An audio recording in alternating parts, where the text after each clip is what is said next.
Because you have a question that you need answers. Thanks for joining me. Modern Freemasonry as we see it. You get some shit to say about Trump, and then you get what happened for the next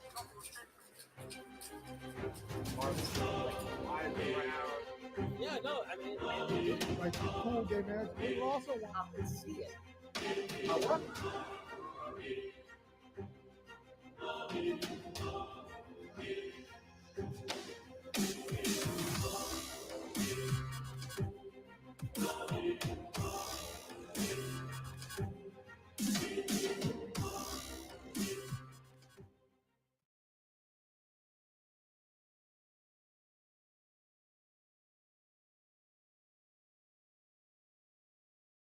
Marcus, you're muted.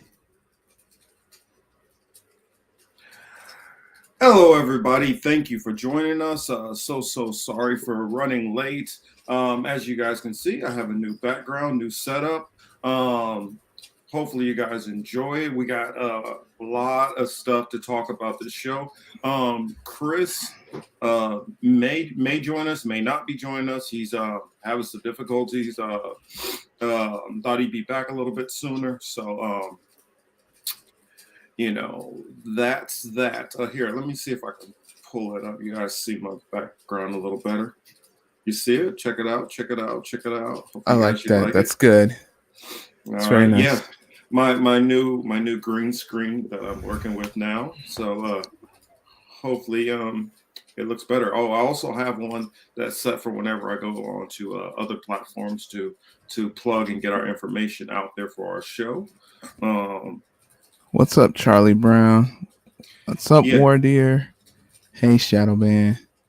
Yeah, special shout out to Charlie Brown, Charlie Brown's Rebellion, War Deer out there, Shadowban, Thomas, Oklahoma. Yeah, Chris is out in the Goonies again, as usual. Yeah, I don't know what that man, I don't know if he runs moonshine on the weekends or what he has going on, but yeah. Well, it's Florida, right? So he'd probably be like a gun runner, right? Yeah. Hey, he got the suit, right? Got the suit. Wait, you saw his suit, right? Look, he's all dolled up. He always looks dressed to the nines, right? So. He looked like an old school mobster to me. That's all I'm gonna say about it. I mean, so crew, how are we doing today? Yeah, go ahead, E. It was cold today. Luckily the snowstorm didn't hit us. That's what I've primarily been particularly worried about. So, and I see good here. Yeah, oh, you talking about that nor'easter? Yeah. Mm-hmm. Oh yeah, I understand. Yeah, so understand. That's one thing about being in Atlanta. You're far enough north to get hit by the nor'easters, and you're far enough south to get hit by the hurricane. Exactly. Yep. And Florida and Cali, you guys got it. You guys got it good. Yeah, interesting weather. I mean, and as we hear, speaking of Cali and Georgia, we have Elle over there. How are we doing tonight, Elle? I am from both of those places, so yeah, kind of like in the middle, literally and figuratively. Uh-huh. Yeah, it was LA cold today. That makes sense. Yeah, I just heard that recently. There's Florida cold and there's LA cold versus. Right. LA is anything under 60 degrees, so that's pretty much cold as fuck to us. Right. And I mean, it's a little chill in the air. Like, as you guys can see, I have on the jacket tonight. Since I got a little delayed with my technical problems, I am going to try to do a last couple of putting the message out. I'm gonna share us on Facebook. What's up, Thomas? So we got so much to talk about tonight. The topics for those, I don't know if you guys have seen the thumbnail or not. I'm pretty sure if you clicked on it, you have seen the thumbnail. We got let's see. Russia, Ukraine, of course, heating up. We got a lot to talk about that. I'm pretty sure so many different perspectives from the crew. We have Rogan versus Neil Young versus some other old rocker who I've never heard of. And then which one are you talking about? Barry Manilow or God, what was the other one? Barry Manilow's against him too now? Something like that. I know. Forget it. Like, I keep thinking all of these people are dead, and I'm like, they're all like removing their mute. What's up, Tom? They're all removing their songs and stuff like that. I was like, well, I thought they were all dead. The only one I've heard of any note in actuality would be Dave Grohl. Okay. That's somebody who I like musically. Where's any of those? I'm accustomed to you go to a store. What the hell? Sorry about that. Yeah. My phone decided that it wanted to add into the conversation. Doing research before the show, and I guess just a little bit of that still going on. Joni Mitchell, that's who it is. That's it. I do not know who this woman is. What's up, Misha? I heard her name. What's up, Tina? Yeah, Charlie Brown Rebellion. Can you give us one of her popular songs that we might possibly even know? Hey, Tina. Hopefully you give that little guy a hug for me as always. Misha, my brother. I noticed Fuzz was in here earlier. Yeah. What's up, Fuzz?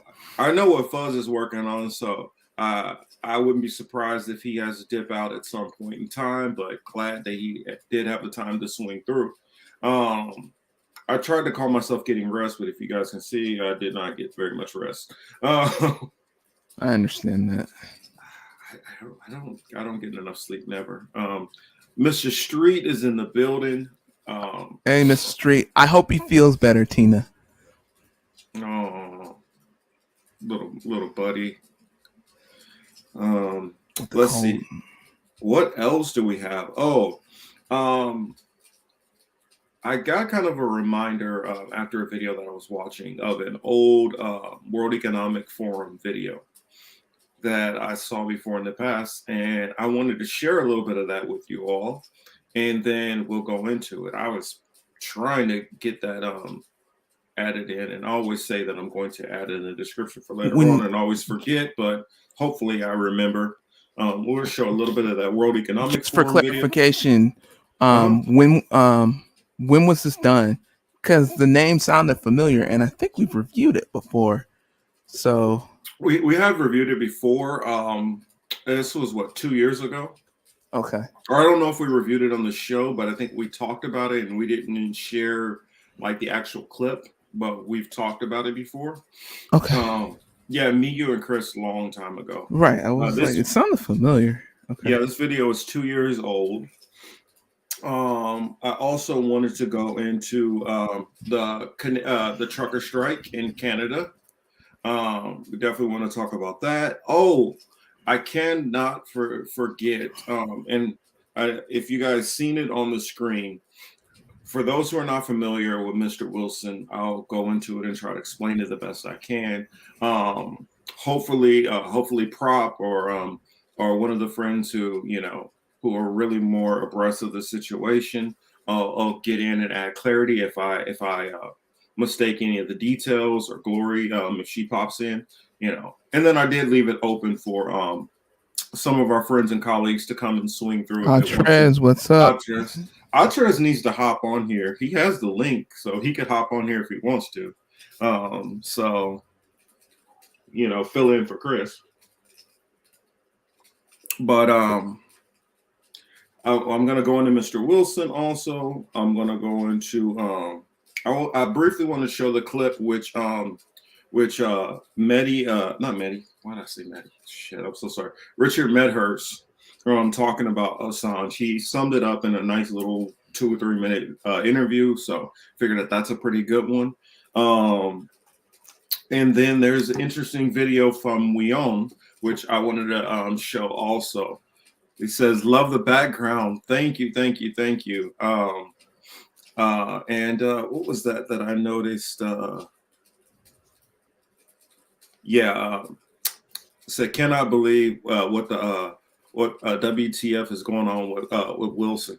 I'll explain for those who don't know. I guess I'll start off with Mr. Wilson. Yeah, I would like to know more about that actually. Elle, are you familiar with Mr. Wilson at all? No. Well, Mr. Wilson is a content creator, kind of a friend of ours. And for some of us who kind of spend a little bit of time on Discord servers, that's kind of how I first came across Mr. Wilson. Oh, you said he's waiting on this court. Oh, wow. I'm getting bad signal, I guess.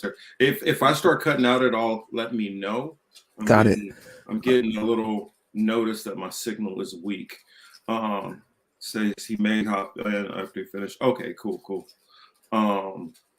Waiting for Wilson waiting for court hearing Monday for them to weigh Wilson's evidence last he heard. Ugh. Wow. Well, Mr. Wilson is a content creator, well, kind of more of a streamer, and he mostly does like video games. And he is actually a subscriber to the show. He pops his head in every now and then. He's supported me on both. That's where I know him from. I was like, yeah. Okay, go on. Yeah, he's been in the chat. Yes, definitely. So you've seen his name. Right. Mr. Wilson has a pretty substantial following, pretty good numbers. But that's not what's most important. The most important thing for me is that he is kind of just a nice, as far as I know, nice guy who doesn't seem like he's ever harming anybody or doing anything wrong. He mostly just streams video games and cracks jokes most of the time. And if you need a good kind of outlet to get away from all the serious stuff, he's somebody who I would take some time to go over and go check out his stream and have a little bit of fun. Apparently, and for those who don't know, to set more of the context, he's Pakistani. So he resides in Pakistan. A Korean woman who came to his door, like banged on his door, needing help, spoke about like some kind of possible violent kind of domestic situation that she was in. I believe it was her and maybe a child. I believe it was two people, definitely. I believe it might have been a child also. But they were trying to get out of the situation. What he did was he provided, he called up an Uber, provided money for them to be able to get to the consulate building. And they were, I guess he was seen communicating with the young woman. And that was enough for him to be tried under some form of some violation of Sharia law, having to do with like trafficking or something like that. So that's what he was arrested for. His family is like, he didn't do anything. All he did was like help somebody out. And so yeah, Charlie Brown Prop did do a good stream on it, talking about it. I guess I could probably pull up a little bit of that. Go pull up a little bit of Prop stream on it from earlier. Okay. I watched it. Let's see.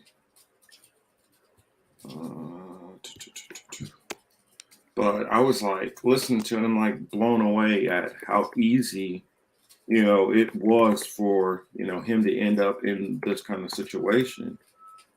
Really, Charlie Brown? Wow. Okay. Damn. I was reading, they charged him with blasphemy, punishable by death. Yes. Good Lord. Oh, wait a minute. I think I just heard somebody pop in. Oh, okay, yeah. Hey, what's up? How we doing? Doing all right. Yeah, so can you go on ahead and kind of like help fill us in on everything that's going on with our my friend and colleague, and welcome to the show, Gloria. Of course, yeah. Thanks for having me. Thanks for opening up your show. Hey E, hey L. Hey girl. Hi, ghost of Chris, wherever he is. He's in our hearts. Oh yeah. Of course. He's probably doing a service somewhere. But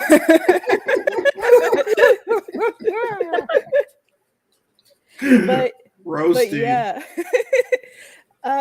So given the lowdown on Mr. Wilson, for those of you that don't know, there's a Pakistani streamer that goes by the name Mr. Wilson, and some of us in the chat know him. Some of us on stream know him. He's just a very eccentric guy who does nothing but shitpost and make people laugh. And a couple of people in our chat, especially Propaganda Live, were pretty good friends with him. Like, you know, we got to know him, and even his family, like his brother and his mom and his sister. So the whole situation started where there were these two girls that were in an abusive situation with this rich scumbag, and pretty much when those two girls went to go escape and try to get out of it, what they did was they sought refuge with the first person that they could think of who was like nice to them and who treated them kindly, and that was Mr. Wilson's mom. So pretty much they went to they stayed with Wilson's family, and Mr. Wilson himself was also helping with, he helped give those two girls a ride to the Korean embassy, I believe it was, because one of them was Korean. So he basically ordered an Uber and helped arrange a ride for those two girls. So that way they could make it to the embassy safely. That's the gist of that story. Fast forward a couple days, and Mr. Wilson is arrested based off of false accusations under the law of zina, which is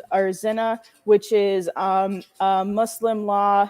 I guess I don't know the specifics of it, but broadly, it's against sexual misconduct or maybe even allegations of sexual assault. So basically, completely false. Those were brought against Wilson in how he treated those two girls, and it's all bullshit, of course.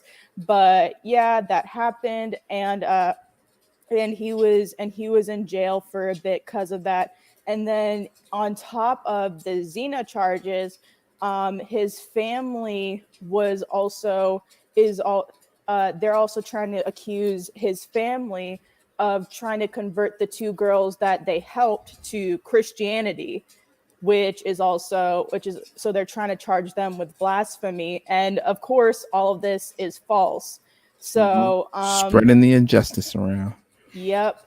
So Mr. Wilson he's being charged by like the Pakistani law, but it's based off of false accusations from I believe it's the rich scumbag that those two girls escaped from, or their family, or they're clearly delusional and dumb family.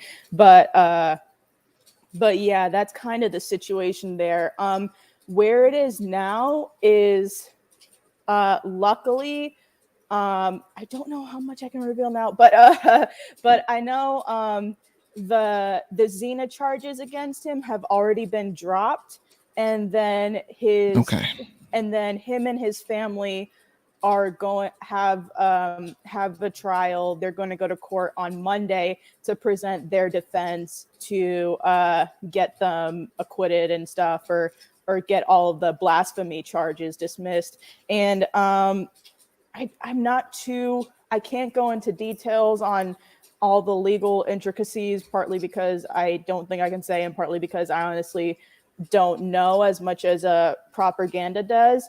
But the lawyer that's defending Wilson and his family is pretty confident, and Wilson is okay.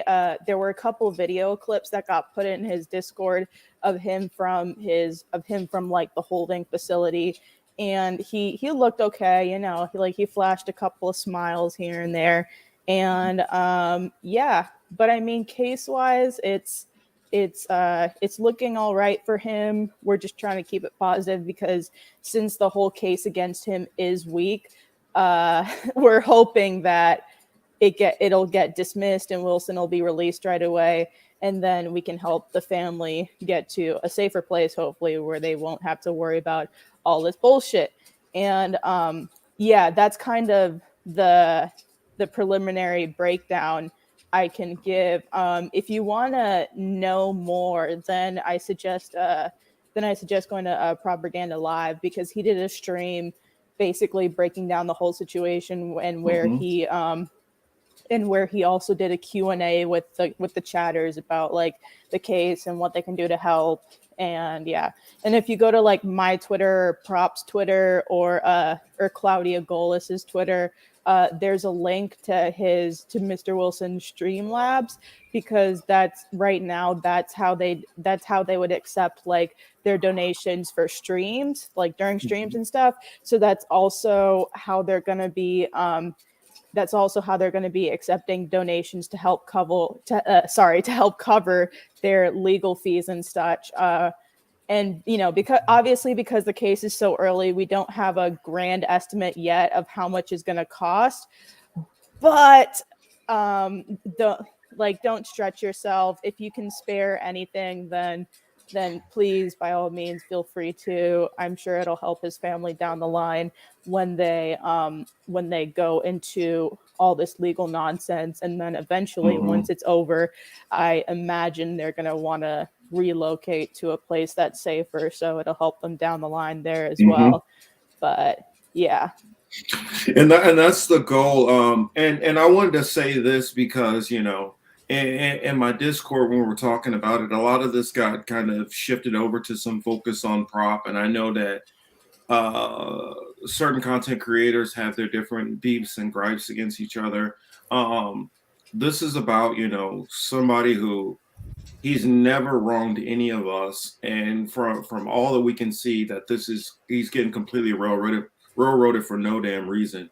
And so I feel like this is a time where we should all be able to put aside the differences and try to help somebody who's in real life danger. Right now, I mean, the charges which they're charging him with can result in, death, literal death. And so I feel like we need to always keep that in mind. If we have the ability to be able to help with his legal funds, or if he's able to get off, more than likely he's going to have a target on his back after that. So if we could, he might need to vacate, and leave from Pakistan and possibly, relocate to the US, UK, God knows where. Yeah. But, that's something we need to always keep in mind, that this Canada is a real person. would be nice, just because it does have a Pakistani diaspora community there. But obviously that's like way down the line for Wilson's family, but it's just something that we're keeping in the back of our heads, just because, because of the nature of how Wilson streamed and how like people got to know his brother and his mom and his sister through the streams, like at least Prop and ICU, they're in very close contact with like his brother and his sister and his family. So all the information that's coming from them is coming from his family. And then anything else dealing with like I don't know, standard activist shit is coming from us. So yeah. Thank you for keeping us apprised, Gloria. I really appreciate it. Yeah, no, thanks for giving an ear to this. I mean, really appreciate it. Yeah, I mean, I feel like if we go this hard, and we will fight for, Assange and Commander X and, every whistleblower out there. I mean, we can go on and on. John Kiriakou, Chelsea Manning, Reality Winner. We can go on and on. This is somebody we know who hasn't put themselves out there as like some activist to be a sacrificial lamb. This is just a normal person being railroaded. Like a decent human being. Yeah. This is just a normal person who makes people laugh, who's being prosecuted on behalf of some rich scumbag. And, based on a corrupt law that's defending the rich, that's not helping out common people. So I mean, Sounds like an American already. yeah, like it's not, obviously it's not the same as like a case with a standard I shouldn't even say standard because they're all different really, but like as is the case with a political prisoner, like, from Leonard Peltier to Julian Assange to Commander X, but it is someone who is being wrongly prosecuted by a corrupt court system and under a law that is clearly being used against him on behalf of a rich class. So Yep. where we see injustices like that, especially when it's close to us, we want to do what we can to help. So yeah. I was wondering, I saw L that put something in the chat regarding Mr. Wilson. What was that, L? I guess I can try clicking on it. Quick shout out to Kelly and Signs and Mr. Street. That's how y'all come in. Yeah, it's his channel. So yeah, make sure you guys go and Uma and try to get in touch. Yeah, get in touch with those people. I tried to put the QR code on the thumbnail, so it most of us who have smartphones, you're able to just put your phone on it, and it will recognize the QR code to help you be able to donate in ways to help. So any way that we can try to help to get awareness, or if you have cash that you can help with, anything you can do to try to help with the situation. I mean, in situations like this, I always kind of lean towards people more like Glory, because they kind of know how to fight in these kind of situations where I feel kind of hands tied and feel more of a helpless mindset. And so, anything that we can do to try to help, our friend in this situation, we should all be trying to do it, I believe. Yeah. Elle, any thoughts on it? Are you familiar with Mr. Wilson at all? No, I'm a little more so. I probably just never really noticed him before, honestly. But it's a horrible. This has been on for a while, right? I didn't interrupt you, Elle, by the way. Sorry. Oh yeah, I just don't notice every single thing. Yeah, he's been on YouTube longer than all of us, and he doesn't get involved in any of the political stuff, and the only time he talks politics is when he's in a conversation with like activists like me, or when he's in a conversation with like Prop and ICU, or when he's coming on Lucky's show. And I mean, but like he just makes people laugh, and it's nice. It's nice to have that. It really is. So yeah, and he's got some really outrageous humor out there. But like, I remember when I first got on, he was on with his mom, and they were playing a game, and he's like, "Smoke that bitch, and I'm like, "What the heck is this?" He's telling his mom. I was like, "Well, what have I walked into?" It's beautiful, man. I was like, "Is this a parody or is this real?" Then I found out, oh no, this guy is real. On the level, just how he is, and I realized, he and he would have his family on, and they're all joking around like that, and like he's streaming like God knows whatever game, because I'm not the best on the gaming system, but I know one of them was like Grand Theft Auto, and like was it like a truck driving game? Yes, the truck driving game too. Yes. He was talking about run him over.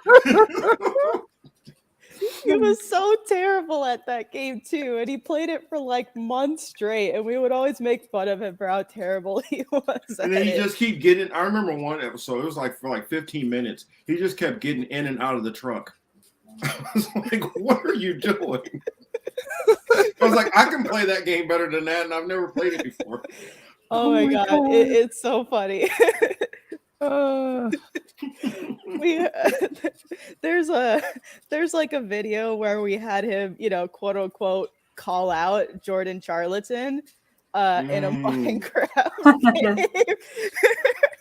And I don't even know how to explain it, but he basically teabagged him. He basically like point of view teabagged him. He was like, "Hey, Jordan Charlatan, here you go, take this." take my Minecraft nuts in your face. I don't even know. It's so funny Oh though. my god. But yeah. Yes, you guys who are not familiar with him, and you guys have been missing out. You don't know how. Ah, man, especially with a lot of the stuff that we talk about, it can be Beautiful kind of, character. it can be kind of a downer. And we got some stuff in here to talk about tonight that is not. That's exactly that. That's But exactly he that. gives It's a you drag. that he gives you Call that it what it is. escape. It's a That drag. escape, yeah, because I know Elle definitely has some World Economic Forum stuff she wanted to get to, and so some of this stuff can be. Well, it's connected to the Russia-Ukraine thing, so I thought it would be relevant to tie them together. Hamza said, Huh? what did he say? Said, did you see Pasta's pic with Riza Islam? No, I did not. I would love to see that. All right, is that a real pic that they really meet each other or not? I don't know, because I believe Riza is in, was it New York or DC, one of those? And I know Pasta's out here, so I wonder if that's real or not. Nah, because Pasta was at the DC anti-mandates rally that had Oh, he was there. Yeah, Mhm. several limited hangouts and grifters in attendance, of course. But yeah, Pasta was there living his life, interviewing people. Jealous. I'm Right, jealous. right. I would have loved to have been there, but you know, work. I mean, I'd be jealous too. I get jealous every time I watch an anti-mandate protest that's not in Los Angeles. I'm like, Same. damn, this Yeah, is I respect and that. I can't especially go. yeah, especially L definitely knows because we've been on the ground together at some of those protests. But my God, is it special? And most of the time when you guys are at the protests, I'm like, maybe I can go run by after work, and and then I look at where it's at, and I'm like, no, I can't. I'm like, there's no. By the time I get there, it would be over.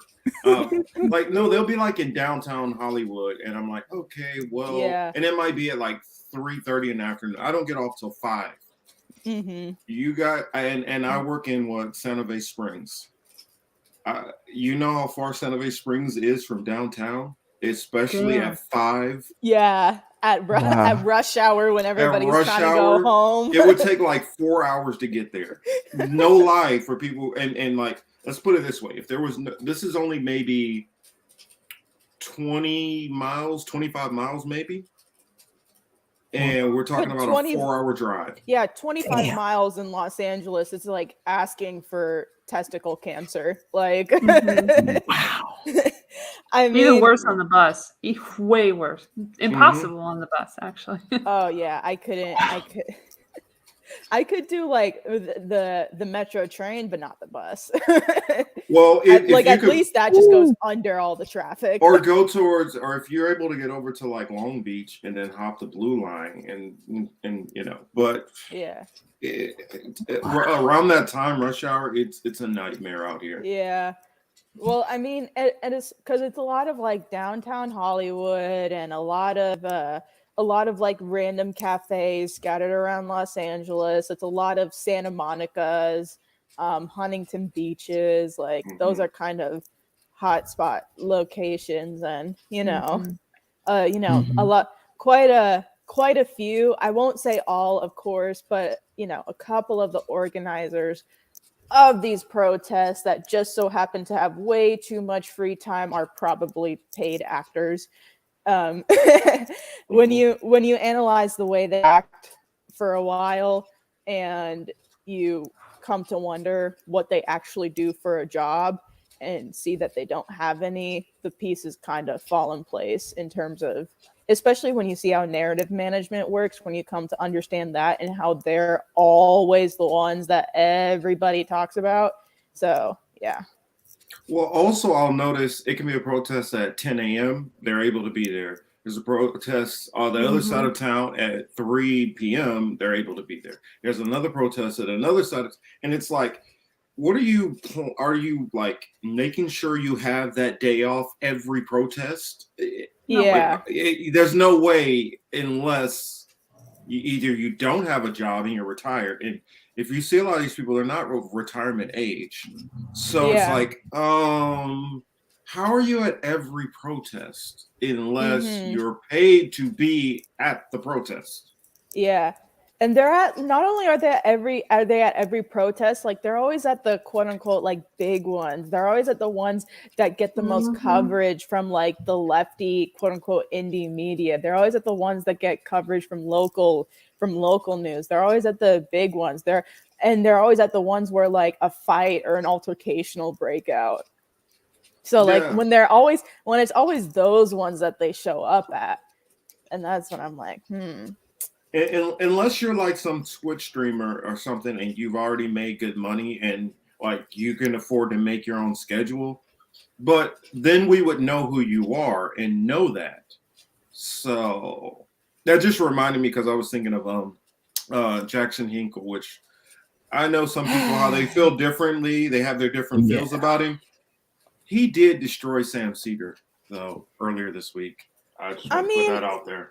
A broken clock is right twice a day. So I mean, he did destroy Sam Cedar, but that's like Sam Cedar could get destroyed by like a wet piece of cardboard too. Shooting fish in a barrel, Yeah. essentially. He Not to destroys mention, himself on a daily yeah, basis. not to He's like, mention, I don't care. yeah. That was like his I mean, favorite not thing. to He kept saying mention over the way and over. the way that debate went. I'm putting quotes around debate. The way that debate went was like supporters of either person are gonna think that their side won. Exactly. Well, yeah, like, it's easy to walk away like that. Yeah. yeah. Hey, Cryosynth. What's up, Cryo? What's up, Chad? But I felt like if anybody who was honest though watching that debate, you could easily see that Sam Cedar was consistently contradicting himself. Exactly. I agree with Charlie Brown here. He kind of just shot himself in the foot repeatedly. It was just... Well, yeah, he did. He destroyed himself. I mean, he literally was like, "Well, they're the most progressive, so that's your only reasoning because they're the most progressive. Don't push or fight for anymore." Oh shoot! Look who we got in the house. Oh, they're the most progressive, so that's your only reasoning. What's up, Steve? Who's got it? Don't push or fight for anymore. Oh, I love the hat. Look who we got in the. Oh, I hear you. YouTube's still playing. I'm very disoriented by the YouTube still playing. The echo on itself. Yeah, no, that was my fault. I was trying to keep current with what you guys were discussing, and then what you're discussing is something that I could give a fuck about. I just wanted to throw that out there for 2 seconds and get it out there because it's happened. You know how I am. I got to talk about everything. No. I appreciate you covering what goes on TMZ, YouTube. It's important that people. I wish I could really cover what you and Nico were talking about. And sprinkle some kind of because I felt like you guys had the puzzle and threw 95% of the pieces down, and where there were some questions, I felt like I had some puzzle pieces that could help piece that whole thing together. But I can't go into all that on YouTube though. I can't say those things. But you know what I'll do is I'll just have to hit a beverage. I'll be right back. Roger. What I'm gonna do is. Oh no! What was that, Glory? I was gonna say, do you want me to just hit up Nico and say, "Yo, have Marcus on again"?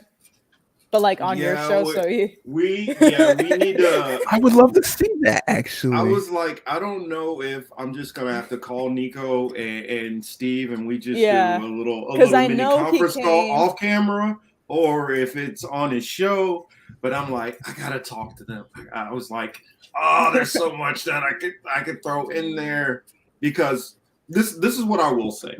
And for those who did not watch Steve and Nico's deep dive, for one, I'm trying to be nice. I totally forgot that happened, but I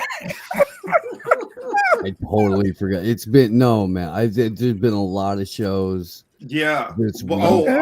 I didn't forget because it's key in one of the things which I focus on, and it's going to tie into something that we're going to talk about tonight. Go gonna watch key that. into something. If you're watching right now, go watch that at some point over the You weekend. gotta watch that. That was fun. If you want to understand what's going on, a big portion of what's going on with this Ukraine, and we're going to talk about this in depth because Elle has some stuff on the. Okay, well, you can say Nazis probably. You can probably say Yeah, that part well, of it. but what I want to this is what I'll say. They went into detail breaking down the inside Ukraine, the history of all this stuff going back from say World War I and World War II, and what's led up to all this. What I would add in is a lot of people who don't know about either the beliefs like in detail of Zionism and Orthodox Judaism and the top layers as far as their faith and their goals and things like that. If they don't know these things, then I could fill in that side of it. And then that'll make a lot of the things which they say make a lot more sense. That's what I'll say. Uma's just talking English? Never happened. What the fuck? That's awesome. Oh shoot. But yeah, actually, you know what? Let's go on ahead and go into that right now. Elle, why don't you bring up some of that WF information? Hi, Gomez. Hi, baby. I got clips too, by the way. It's gonna be a wild show. We got Uncle Warren in the building. Yes, how we doing, Uncle Warren? Uncle Warren. Is this Walmart? I was supposed to pick up some shitter paper. The old lady said we're out, so if she said we're out of shitter paper, go get some. Walmart's 24/7. So we only have used shitter paper at this Walmart. Well, hell, I better get something. That old lady's gonna whoop my ass, and I like it. I wish if I had like a technician, I would have like that scene from Players Club comes in where she's like, bend that ass over. At my age, so I don't think I'd be able to get back up. But have fun while you're down there, you know. See the sights, enjoy the view, take some pictures, send some postcards. It's like going to jail. It's like going to jail and showering with powdered soap. You know, you're down there for a while picking that up. Like taking the Lincoln Tunnel to Jersey, if you know what I'm saying. Ooh, yes, indeedly do. Yes, indeed. How y'all doing? Oh, we're good, doing good, brother. Doing good. Good, man. Oh, glad to have you here. For those who do not know, this is I would consider Uncle Warren the resident funny man and the humor of the left. I don't think anybody else has a real sense of humor if they can't get down with Uncle Warren. So for those who don't know him, now you know him. Glad for him to be here. Marcus was just telling us about the Jews, Uncle Warren. Do you have any thoughts about the Jews? Yeah, go ahead. I like orange. Come on down and tell us a story or two. I like grape juice. I like I'll be right back. What? Now y'all ain't gonna get me in one of these traps. I live up in the north. Name a couple of the good Jews. Maybe that's why Chris ducked out for this show, because he lives in South Florida. You know what I mean? Oh, you could say it. Everybody knows it. It's Zionist as fuck. It's Jewish as fuck. It's like Boca Raton is like Tel Aviv. Yeah. Nah. This is common knowledge. This is common knowledge. I've attended Free Palestine protests there and got fucking racist coming at me for it. So I live spitting distance away from a Hasidic Jewish community, and those guys are great, man. They wear them hats, like a big like they wear pimp hats. I ain't gonna lie. I mean, with the curlicues. Hell yeah, man, them hats, and then like when it's raining, they put plastic all over the hats too. That's using your brain right there. MacGyver stuff. I like to think they got like razor blades around there, like Odd Job from James Bond. Yeah. They can throw it and then cut off a statue's head. So I would if I was them. I mean, I was raised Southern Baptist, but I ain't fucking with those people. They're cool. We're cool. Hell know? yeah, there's more room, Jack. I think Come in. StreamYard's only got a 10 Yeah, he'd people be limit. happy to Yeah, have so- you. I'm Come getting in, ready to bring Jack. Jack in Good. right now. That's what I'm doing. Ooh, we got a party now. Of course Forget what there's I was more gonna room. do. Gang's all here. Hey, it's a party. It's a party. It's a party. Yeah, we're about to do that. Hold on. Gang's all here. Can anyone guess what my avatar is? Like, because nobody's mentioned it yet. I'll mention it. Turn. Hold up, let me What Let is me that? actually- They have get to to the look tab here. close because I. Can't see. Is that an erector set? Or is somebody making? Yeah, I ain't going cap. It's not ringing a bell right now. Looks like somebody saluting. One non-copter? No. Oh, Anyone in the well, someone chat? must have been thinking about it because I'm summoned now. Jack What's up, Jack? with a K. Hey, It's- everyone. It's about to be an unruly ass show tonight. Fuck I the don't like World these little Economic squares. Make my Forum. head look huge. I look like I've got like this big ass circus peanut head over here. Like a strong man, actually. Hmm. That's I look like an Oreo. Yeah. There's Like a a lot of little testosterone in here. Franco! because you're What's from up, Franco? North Mississippi and you were literally boiled in your summers. You were. That's why you look like a spent peanut, Warren. It's Oh, peanut. Jesus. You ain't lived life till you ate peanuts out of a wet paper bag. I'm gonna tell you that right now. Ball. true. A wet That's paper bag. so- Look, I'll tell you what. You gotta if you can't reach through the bag to pull out your own bulk peanut, you got bulk peanuts at the wrong dang spot. You did. Dear me. You got to get boiled peanuts at that sign. That Those are Mr. them alley Peanut. peanuts. You need to avoid them and go with the Sweet fancy land peanut. perdition. How did we get here? He's talking about them highfalutin peanuts. I can't do the accent anymore. Jack says like That them reach up and fancy slap your mama. peanuts. Literally, like that accent only comes out when I'm really angry or really happy. Listen, I'm just saying, don't buy fruit or from a roadside stand where the sign it has all the words spelled. Don't correct. buy your roadkill on the side of the road. Roadkill Or at special, all. roadkill pie. Yeah, you steal your roadkill fair and square. Franco, get your ass on here. Why you think people keep a shovel in the back of their pickup trucks down south, man? They see like a possum or an armadillo out in the middle of the road. No. Shovel and kitty litter. Nice. Or And you if you ain't use the lived where kitty, there's snow, you don't even know what I'm talking about right now. or you use the kitty for bait.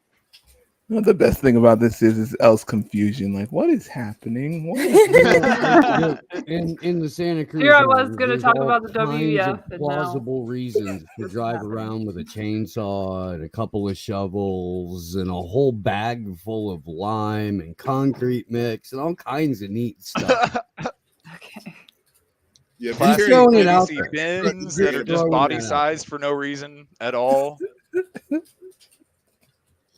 Yeah, if you're not burying possums, you're burying humans, and you better have a lot back there. 'Cause that shit's gonna Did you stink. know I'm that- saying, look, not me. I'm not saying. I'm just talking about other people. Fiskars, the company that makes the weed trimming scissors and like some of the sharpest Yeah. gardening yeah, they make a shovel. Did you know that? It's got like a diamond deck kick plate on it. It is, and it comes sharp, like sharp. Yes. Like you could damn near do tree work with the Fiskars shovel. That I'm I not shouldn't doing know the one product you're talking promotion. about, I'm but I just do. saying this thing exists and it's really handy. In my defense, I worked at Home Depot and Lowe's in the garden section. That's why I know. Yeah. And if I do not anyone use knows it those, I for may or may not have nefarious gotten into a means. fight with one of those, Steve. a Fisker shovel, you lose a Yeah. foot that way. Well, it's actually pretty bad. You know that old Larry Curly and Moe Three Stooges skit where they step on a rake or whatever? It was kind of like that. With the bit, yes. I But remember with it. the shovel, it hurts a little more. It was a leverage action of like digging something and not realizing and Right. walking the wrong direction. I had a boss. Mm. I had a boss who was from Northampton, Mass. and he was frequently unpleasant. And I legit watched him Donald Duck himself with a shovel, and it knocked him out, but he came to before he fully hit the ground. Like, it just made his eyes roll back in his head for a second, but he was so like wobble stunned that he didn't fall, and he came to. Yep. Respect that. You essentially, you just wake up and you're like, what the fuck? You're just looking around and like, oh my god. I Did respect they have the that. cartoon birds going around the head? Because that's Yep. I mean, that's right there. essentially, yeah. No, I would have been muttering like Sideshow Bob. Bro, he came too fast enough to where he gave me a look, and I was like, "You get that I'm gonna laugh now, right? Like, I know that you're okay. I'm gonna laugh." And he was like, "What the fuck just happened?" Well, it's just like watching the videos of people, sliding around on the ice, and after they bust their ass, and you realize nothing's broken, and they look at you like, "You're not gonna laugh at me, are you?" Oh yeah, Yes. motherfucker, I'm about to laugh. I'm laughing. I'm laughing hard, and I'm gonna remind I you of laugh this at shit myself tomorrow. when I fall. In fact, you're lucky that I gave you the courtesy to wait to find out if you were all right, because that Exactly. shit was hilarious. That's just decency, human decency. That part right there. I mean, I honestly could just show a like back-to-back clip of like people like falling and busting their ass because like it happens That's so what much. the old skate videos were. You remember like the last section, just all the shit where they fucked up. That was like almost all of the CKY videos. Yeah, pretty much. They- That was like 3/4 of it. Yeah, I mean, you would occasionally see somebody land something most of the And then time. Jackass just made a whole premise around it. Yeah. Fucking geniuses. I was at They're like, oh, people are watching skate videos, and that's like most of the skate videos. So we'll just do the skate video part that everyone watches for a thing. I just not realized that. Yeah, that's what they did. Yeah. They were In doing fact- sledding out at the park today, right? And they have some pretty steep hills. And me and the missus were out there and just watching them bust ass. And there's trees out there too. I swear to God, that was some Bugs Bunny shit, like people hitting trees and stuff. We were just laughing. We didn't care if they was hurt or not. It's their dumb ass getting out there in the first place. You know? Crazy. They slide on trash can lids and like regular sleds and each other, and it was like, the fuck's wrong with you people, man? We went and got something to drink, man. We said, fuck that. Hey, Anyway, Uncle Warren. in the show. I'm sorry, I was too late. But, you know, No, you're good here. I don't know what the hell you're very talking good. about. Right. I'll never forget that This call. is on not the a kid Sunday show. that you did. Oh my Good. god, that was great. This is not a kid show, definitely. Oh, you know what? Let's see. I'll toss this one over to Steve. Says, hello, Marcus. How about you tell me all about how we shouldn't talk about Carnation Revolution, and then in a roundabout way, we will have talked about it. Let's go. I don't like uniforms either. I like to wear a one piece of a uniform as an accessory. Okay. Well, I've always found that uniforms aren't necessarily my thing.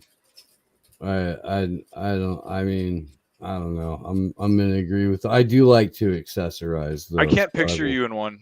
I Me will double either. agree with. It's I mean, not- I had a It just doesn't- I just soccer quit. uniform that I wore. That for how a I know number it's of your I like was gonna say, bizarro. are we It's like talking the evil you uniform because that I it's wore wearing a for a number uniform. of years. Yeah, because I can I'd be like, definitely that's picture not Steve Steve. in like That's a the evil twin. jersey.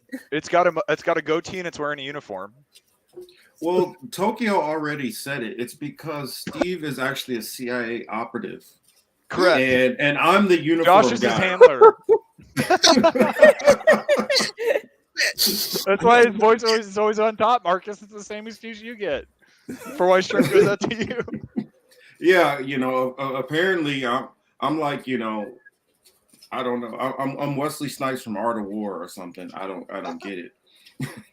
Or maybe I'm Blade. Good reference. I can I be like Blade.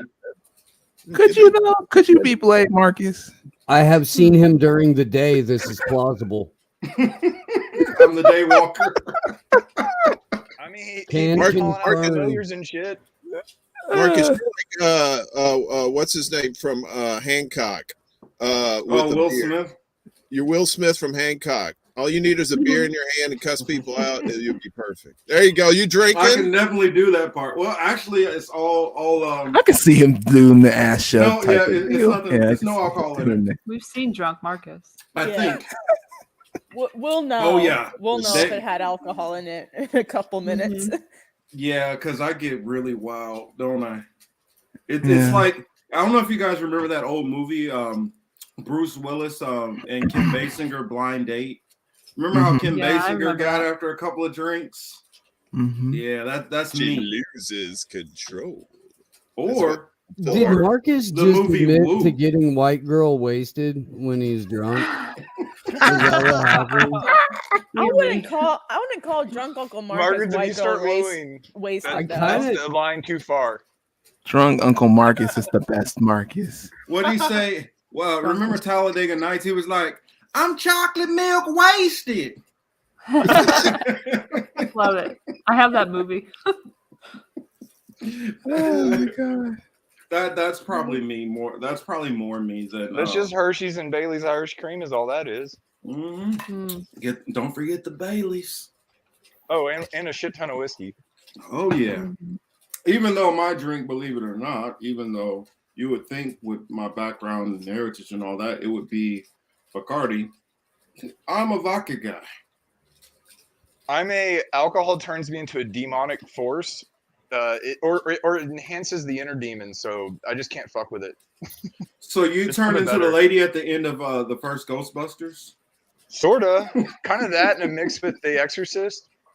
Oh, Ah. good to know.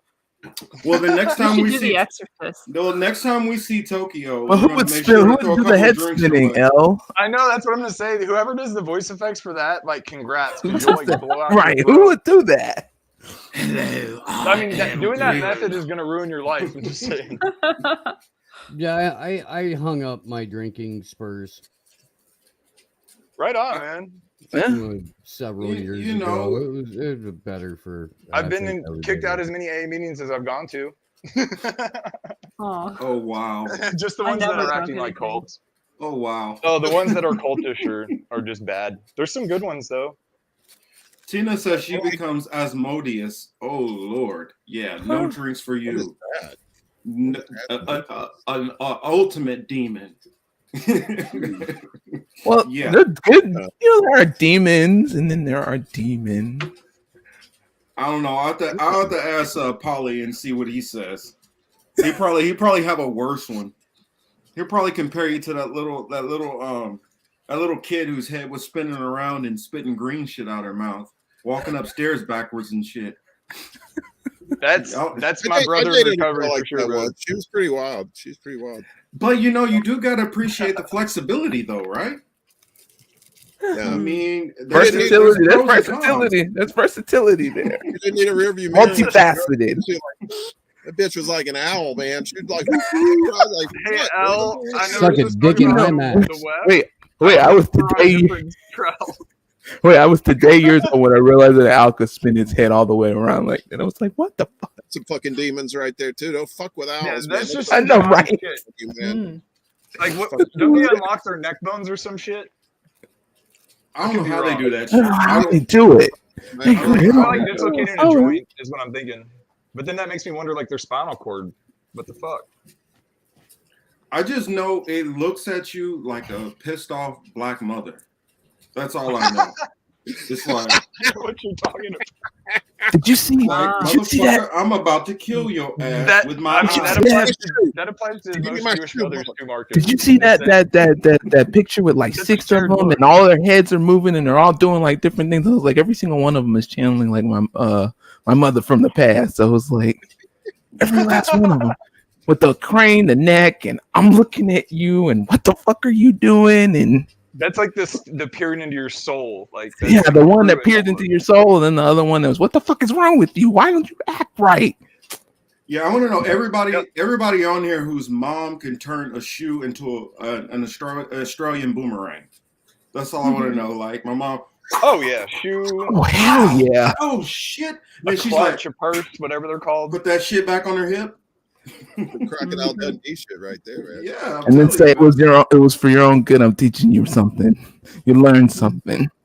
I feel Wasn't like we're punishment. doing a You learned monologue something. that no one asked for. Hey, You learned but you guys got to remember, we like to have fun too. There's always some I remember one show.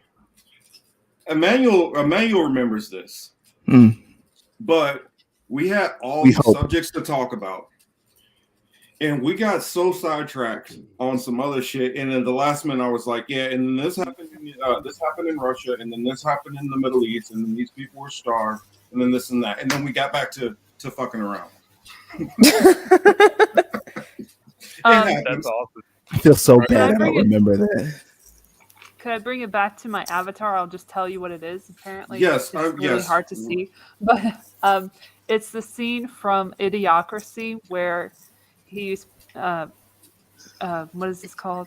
His name is Not Sure. Not Sure finds out he's unscannable. The medical care. And it really that's right. Yeah. He doesn't scan. And your shit's That's an underrated movie. Yeah. Your shit's so underrated. Well, then give me a wig and I can be President Camacho. Yeah, we should do Idiocracy. Keeping America baiting strong since. I would so do Idiocracy. I want to be the Costco. Oh my God, yes, I want to be that. I would be welcome Costco. I love you. Welcome Costco. I love you. Who's gonna be the To lawyer? remember, and it You forgot your tattoo. Yeah, the lawyer. Who's gonna be the lawyer though? Dad. That's what I want to know. This guy he just keeps talking dumb ass Go away, shit. mate. Go away, mate. Oh, I love that guy. That movie is so on point. Just like, and when did that come out? Like late 90s, something like that, early 2000s. 2008. Yeah. 2008. Yeah, it was my God. Really? Oh. I'm just waiting for these high-rise buildings to get tied together, after they crash like this, and then they put rope We already got the trash. Wait, early 2000s was when he did. Mike Judge did a lot of he did a lot of films. Office Space. Yeah, he did Office Space, Extract, Idiocracy. None of them really did that well, but people loved them after the fact. Yeah, they're great. They love all of them after They're the real. Still holds up. It's like the truth. Yeah. All of them after the fact. Emmanuel, can I just please have my stapler, please? I just want to get my stapler. My stapler. Please. My stapler. We should do Office Space, yes. We Watch did out the for Matrix. the We have to do cornhole. Office We're gonna Space. cast as the That's swingline basically skateboard. the Oh normal my version of the God, I Matrix. loved Office Space. And all in the same year. How did they have all these movies, Fight Club, The Matrix, and Office Space in the same year come out? And they're all basically about the same fucking shit. Like, it's amazing. Mm-hmm. But Matrix is the only one that made me literally really question reality. I was like, you sure that we're in a real world? That I'm not actually dreaming this shit right now? Because that shit was a Matrix little was bit too trippy for me. But That come was on, like you can channel take this job and shove it in everything. Every last aspect of human life. Also, You can Joe versus channel the that. You can Volcano. channel That that was into another one. everything. Everything. Oh, what was that? What was that, L? Joe versus the Volcano was like the earlier one. The early one with the take this job and shove it kind of mentality. What is real and what do you perceive as reality, and what is your life about, questioning the future and how happy you are and doing something about it, escaping. Escape. That's some deep shit, L. Yeah. I don't know. I got It is We an got some asshole deep thought movies in the crime with the 90s. World Economic Forum to watch such content and filthy material. Yes. I bought the Office Space CD. I ain't even gonna lie. Actually, you guys I don't really know need why to my hear German accent L's. went Jamaican. You at got the it. end. I You got to apologize. hear L's Klaus Schwab or her No. her little German thing. It gets Steve a and little. I did It's Father alright. Klaus and Son Klaus before. I Klaus. was calling the hotel desk from hell as Klaus Schwab's Nazi father. Klaus Schwab's Nazi father, and I was listing off just all the whole thing. Steve, that voice you're doing is fucking, that had me on the floor, man. Damn. They should do Jojo Rabbit with Turkeys? Klaus Schwab. That I laughed so hard. I thought I couldn't Thanks laugh. for after letting me that. know, Choosy. I didn't know turkeys were dangerous. Turkeys are dangerous. Turkeys are dangerous. Oh hell yeah! When did that happen? That's why they killed him. That's what I said, Jack. I'm like, I didn't know turkeys were dangerous. I was gonna say I've seen friends hunt turkeys. Like they don't treat them like I've seen other things. Like And peacocks are fucking maybe annoying. they are. I don't know. Peacocks are the worst. Oh my gosh. And We peacocks are raised fucking turkeys annoying. I mean, when I was a kid. They were temperamental like, I and used to put them judgmental on my peacocks, shoulder like yeah. I was a pirate. You know, I would put them on my shoulder and be like, "Yar, matey, I'll be whipping you with me cat o' nine tails." And that turkey just sat there. All right, sure, I'm a parrot. Okay. Whatever. The And then turkey he'd sit on my shoulder and is that'd all- be the end of the bit. This isn't the parrot. Oh damn. Choosy, you were starting to scare me with your knowledge of dangerous birds. He's like, there's over 99 ways all these birds can kill you. It's What about almost a like robin? it's almost like Choosy is But sitting don't there. be afraid. He has like a bird army, and he's just waiting for somebody to get out of line. He's like a Bond villain over there. He's got these birds all weaponized, ready to take over the planet. I'm going to take over the planet. Rick Sanchez, crow He's got power bird, stuff. bird carrying trained varmints. a falconer. What kind of carnation revolution doesn't have a falconer? I await your call. Steve, you got to do was it I don't do Jay tricks. and Silent Jay and I Silent Bob. don't do tricks. Oh my goodness, Jay and Silent Bob click Commander. Because I mean, man, you would know Yeah, it's that. gonna have to happen spontaneously, bro. I'm sorry, it just doesn't come out good. You're not It a monkey. doesn't. There's no like it sucks. No, I Taken in the was wrong hearing, context, that would I be was atrocious. hearing- I'm just saying. I was hearing the click Commander in my head. I mean, I would Mr. do my Street, decent we will bring about up the as good. bridge collapse at some point, maybe, probably. Oh crap! In Yeah, the theory. bridge. I don't- Yeah, that's right. Oh, the what bridge happened What I did to love collapse. about the bridge collapse is that it happened literally an hour and 24 minutes before Joe Biden was supposed to roll. That's the best part. I'm like, damn, And the if speech only it was would have been an amazing. hour and 27 minutes later. I don't right? think he was scheduled to go across that bridge in particular. It was right before he was supposed to roll into Pittsburgh. And For that's infrastructure. To for talk the about for the infrastructure. to give a Sounds like a speech about sitcom. Maybe the It's next city he insane. goes in, maybe 2 bridges will go down right before his speech. They're just trying Like to figure every out which time- way he's every time going. the world wakes up, the first thing that the person running the simulation does is like, all right, cue up the sad Mhm. trombone. Steve, did you hear my Yeah. theory? Going in Dr. today. Malone And the is human the chain. architect That's from the the best Matrix. part. It's too obvious. It's too spookish. They had to put And a I'll confuse you by telling from you the things that only Spider-Man make moment. sense to a select few to make them think them special. It's just gross. It's nuts. Mhm. Well, Joe Biden would have turned into he's a fucking vampire. He would have turned into a bat if he would have went over that bridge. So, you know, he would have he would have got hurt or not. I can picture that. I want to suck your blood. And then he flies off. I think he's the fucking Mothman. He was around in the 60s. Is kind of starting to morph into Bela Lugosi. Yeah. He is. Really, Um, like his scalp is getting pulled back a little bit, depending on which Biden they roll out. If they roll out the Biden double, he doesn't have the scalp peel. If they roll out the hologram Biden, he's got like a full head of hair, really shiny teeth. Alleged hologram. Sorry. Oh, that's right. We're on Alleged, right? Alleged. hologram. Allegedly. Yeah. Allegedly. Allegedly. He turns into an alleged bat. I meant to say that. Sorry. Can we rewind? How's the Alleged adrenochrome.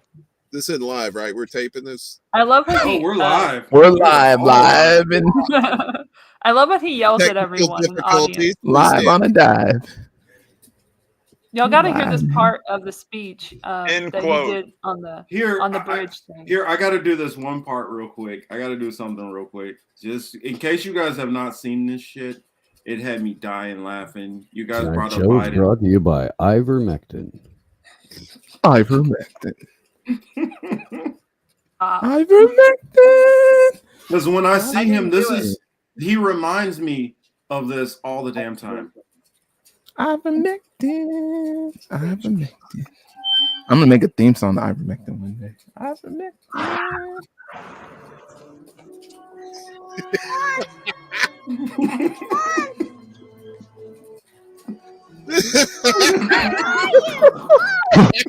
Jesus. He looks like Just Craig terrified. Run.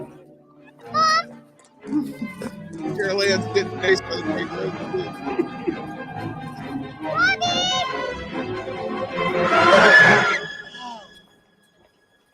Hi.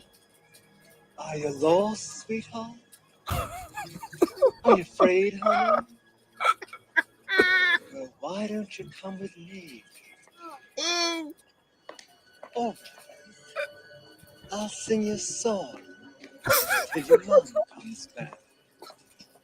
God is here, is holy. Earthly thought, be silent now. Yea, though I walk through the valley of the shadow of death, I fear him. I don't know. She was just Mom sense is tingling. Mom sense tingling. stop smelling her hair. Caroline, honey, what happened? Get lost? I don't know. Thank you. Such a lovely child. Oh, thank you so much. Thank God. I'm sorry, honey. We just stopped into a shop. I thought you were right there with us.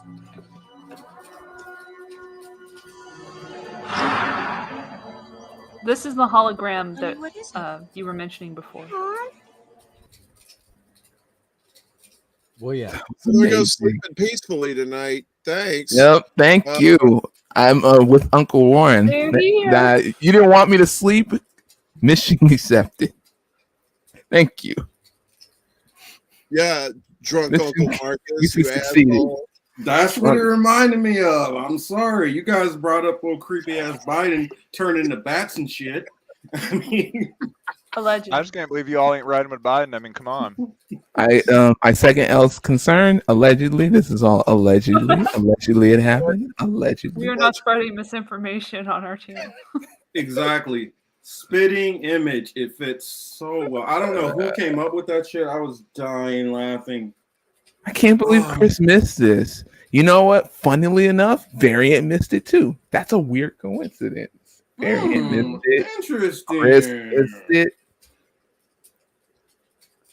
I'm He sure did there's say- nothing there. He did say he might chill. Might. We'll see. Netflix and chill. She like, you staying home with me tonight. You watching the movie. I'm tired of you being on there all the time. We talking all this shit all week long. No, let me stop. You need to See, Varian's drunk gonna Uncle choke me out later. Drunk Uncle Marcus is the best Marcus. Let's talk about Russia. You sure there wasn't no alcohol in that He drink, is getting Marcus? like girl wasted. Listen, dude, he's fucking telling stories out of school here. Hey, Someone only order him a the- cab His so we get to homie his in living trouble room. and shit. Like you got drunk on camera. Fucking You know, the yin Texting yang, ex-boyfriends. the yin yang twins said it Girlfriend. best. I'm gonna get out Ain't of no pocket. Kool-Aid He's in gonna my ask cup. for Give the me that Grey manager. Goose. It's gonna get weird because it's his show. I mean, this is so. White You Girl know- Wasted was the name of my college band. That's pretty good. I was I the white used girl. to have girl drunk night at the Renaissance Festival with Redneck Josh and Book Todd and Bakery Fat Randy would go out. Thank you, and, Tina. Yes, he is. order girl drinks, like just dead ass. But I will. Yeah, I will have a buttery nipple. Yes. You wanna know trivia fact? You guys ever want to know? I used to have a band. The name of my band was called DOA, Diversion of Anger. Okay. Did it have to have that in parentheses for people to understand what DOA meant? No, I didn't do that. I just decided to be a dickhead and let everybody be confused. Like POD, I guess. 'Cause nobody. really Yeah, I'd knows only that tell name. them once people ask me. So you were diverting your anger by laughing at their frustration, trying to figure out what the name of your band meant. While kinda meta. beating the hell out of my drums. Mm. All right. So All right. yeah. Some next level shit, homie. Oh, One yeah. man band, Marcus. No. I had Okay. no, I had what? Actually, we had 3 guitar players and a bass player. That's too many. Well, it's, Dang, L, come on. Judge L over here. I don't have too many cards. What the fuck's wrong with And you? we closed with green grass and high tides forever every single night. Guitar me. well, the reason Get we it. always play with 3 guitar players. Like the bass player, since he would rap occasionally, he would switch off rap while one of the guitar players would be playing bass, and then for certain songs, I would switch over and play bass while he would switch over and play drums for me to sing background accompaniment. Oh, you meant bass. Okay, if you meant somebody was playing bass, then that's okay. Yeah. Well, we had a bass have that player bass and too. guitar. Slap at the bass. Yeah, I mean, well, L you being got all judgy. if you got the guitar players playing 2 different things, not just playing the same thing, just overpowering the shit out of everything. Like Obviously, so, yeah. one's playing a main melody, one's playing the counter One's playing the melody, Bobby part and That's one's good, playing the okay. Jerry part. Yeah. and then another one he's just fucking like turning to Marty McFly and doing whatever the fuck he wants to. So that's what we had going on. All right. Kissed by his We're learning a mom. lot tonight. Yeah. right, that's Marty McFly. You say go Marty Not McFly. about Did that involve you time traveling and geopolitics. attempting to like woo your mother? Like I'm confused. No. So, like, Mark, was it's it a your hippie country, boy right? So that band? fits. That's perfect. No, I understand. But that's the right movie, right? Your mom kissed. No, stay away from the mothers. I don't do that. Well, unless it's other mothers. I was kidding. No, I'm not gonna tell that story. Nope. See, how does he do that drunk and he's got his girlfriend in like the next room? I've always wondered that. I mean, fuck it. I brought it up. I dated a girl and her mom was hitting on me too, so that's a whole nother thing, Go, Marcus. Yeah. We call that 2-for-1 special, Marcus. That's right. You always go for a sale. Go for a sale, brother. Don't ever buy retail. I thought you were gonna say you called that a Wednesday, but that was Right. you topped it. That's change out day. That's when you put the new price tags. Fire sale. Everybody gotta go. Is that how you do your hump days, Uncle Warren? Do the Humpty Hump. Oh, R.I.P. Pronounce with an Shotty. upbeat. Back assward, Got apparently. this in a Burger King bathroom. I say, L, bail me out. Talk some World Economic Forum. Bail me out. I sent you a clip from 2017 in the chat, the private chat. All and right, so let's see what we got here. it let's- should open and play immediately what is needed to be played. Thanks, YouTube, for giving us moments in speeches so we don't have to go searching for them. That's good because, But it's perfectly relevant to the Because WEF. I know you like to punish yourself with watching all of his content, but L is a I can't do it to machine. myself. No, L just kinda likes speaks for punishment. itself. That was a likes to machine. punish I herself. respect her. It makes Thank me you. I feel also less got alone, another though. clip. I appreciate it. Oh, God. Thank you. Yeah, I was like ranting about the fucking Davo clips, and Elle was like, "Yeah, I get it," and I'm like, "Oh, thank you. So you Dude. understand the face numbing pain." Countless. Whoa, fucking is hours. it? It's like skip It's to right the where end. you're at. It's right where you're Oh. at because it's a moment. Because Oh, okay, YouTube cool. picked it out. Thankfully, is They're actually thoroughly good for something. bipartisan. Just last month, my good friend and frequent sparring partner, Senator John McCain, traveled to Estonia where he said, quote, "The best way to prevent Russian misbehavior is by having a credible, strong military and a strong NATO alliance." On that same trip, another leading Republican, very close friend of mine, Lindsey Graham, assured Ukrainian troops serving on the front lines, "Your fight is our fight." That's the same sentiment expressed 2 days Hang ago on, when I pause it. made my sixth All right. trip to Ukraine as vice Oh, president. shoot. History has proven that defense Did Joe Biden say that Lindsey Graham serviced Ukrainian troops on the front line? Whoa. I can imagine that. See, drunk Uncle Marcus, we're doing our jobs. Run You it won't back. remember it later, but Run we it back. remember. You know, you can see him, on the front lines up there. Oh, Mr. Lieutenant, I do declare. I have myself of the papers. of free nations in Europe has always been America's fight and the foundation of our security. Throughout more than 4 decades of incredibly divisive foreign policy debates, there has always been a consensus about the value of this transatlantic relationship. And it has to change, it has to alter, but the essence of it has to remain. And as I enter private life, I can tell you that I will stand with you as you carry this fight forward. I'll continue to use my voice and power as a citizen, doing whatever I can to keep our transatlantic alliance strong and vibrant, because our common future and the future of my children and grandchildren depends on it. You can stop Thank it you there. for taking the time to listen. That's the end.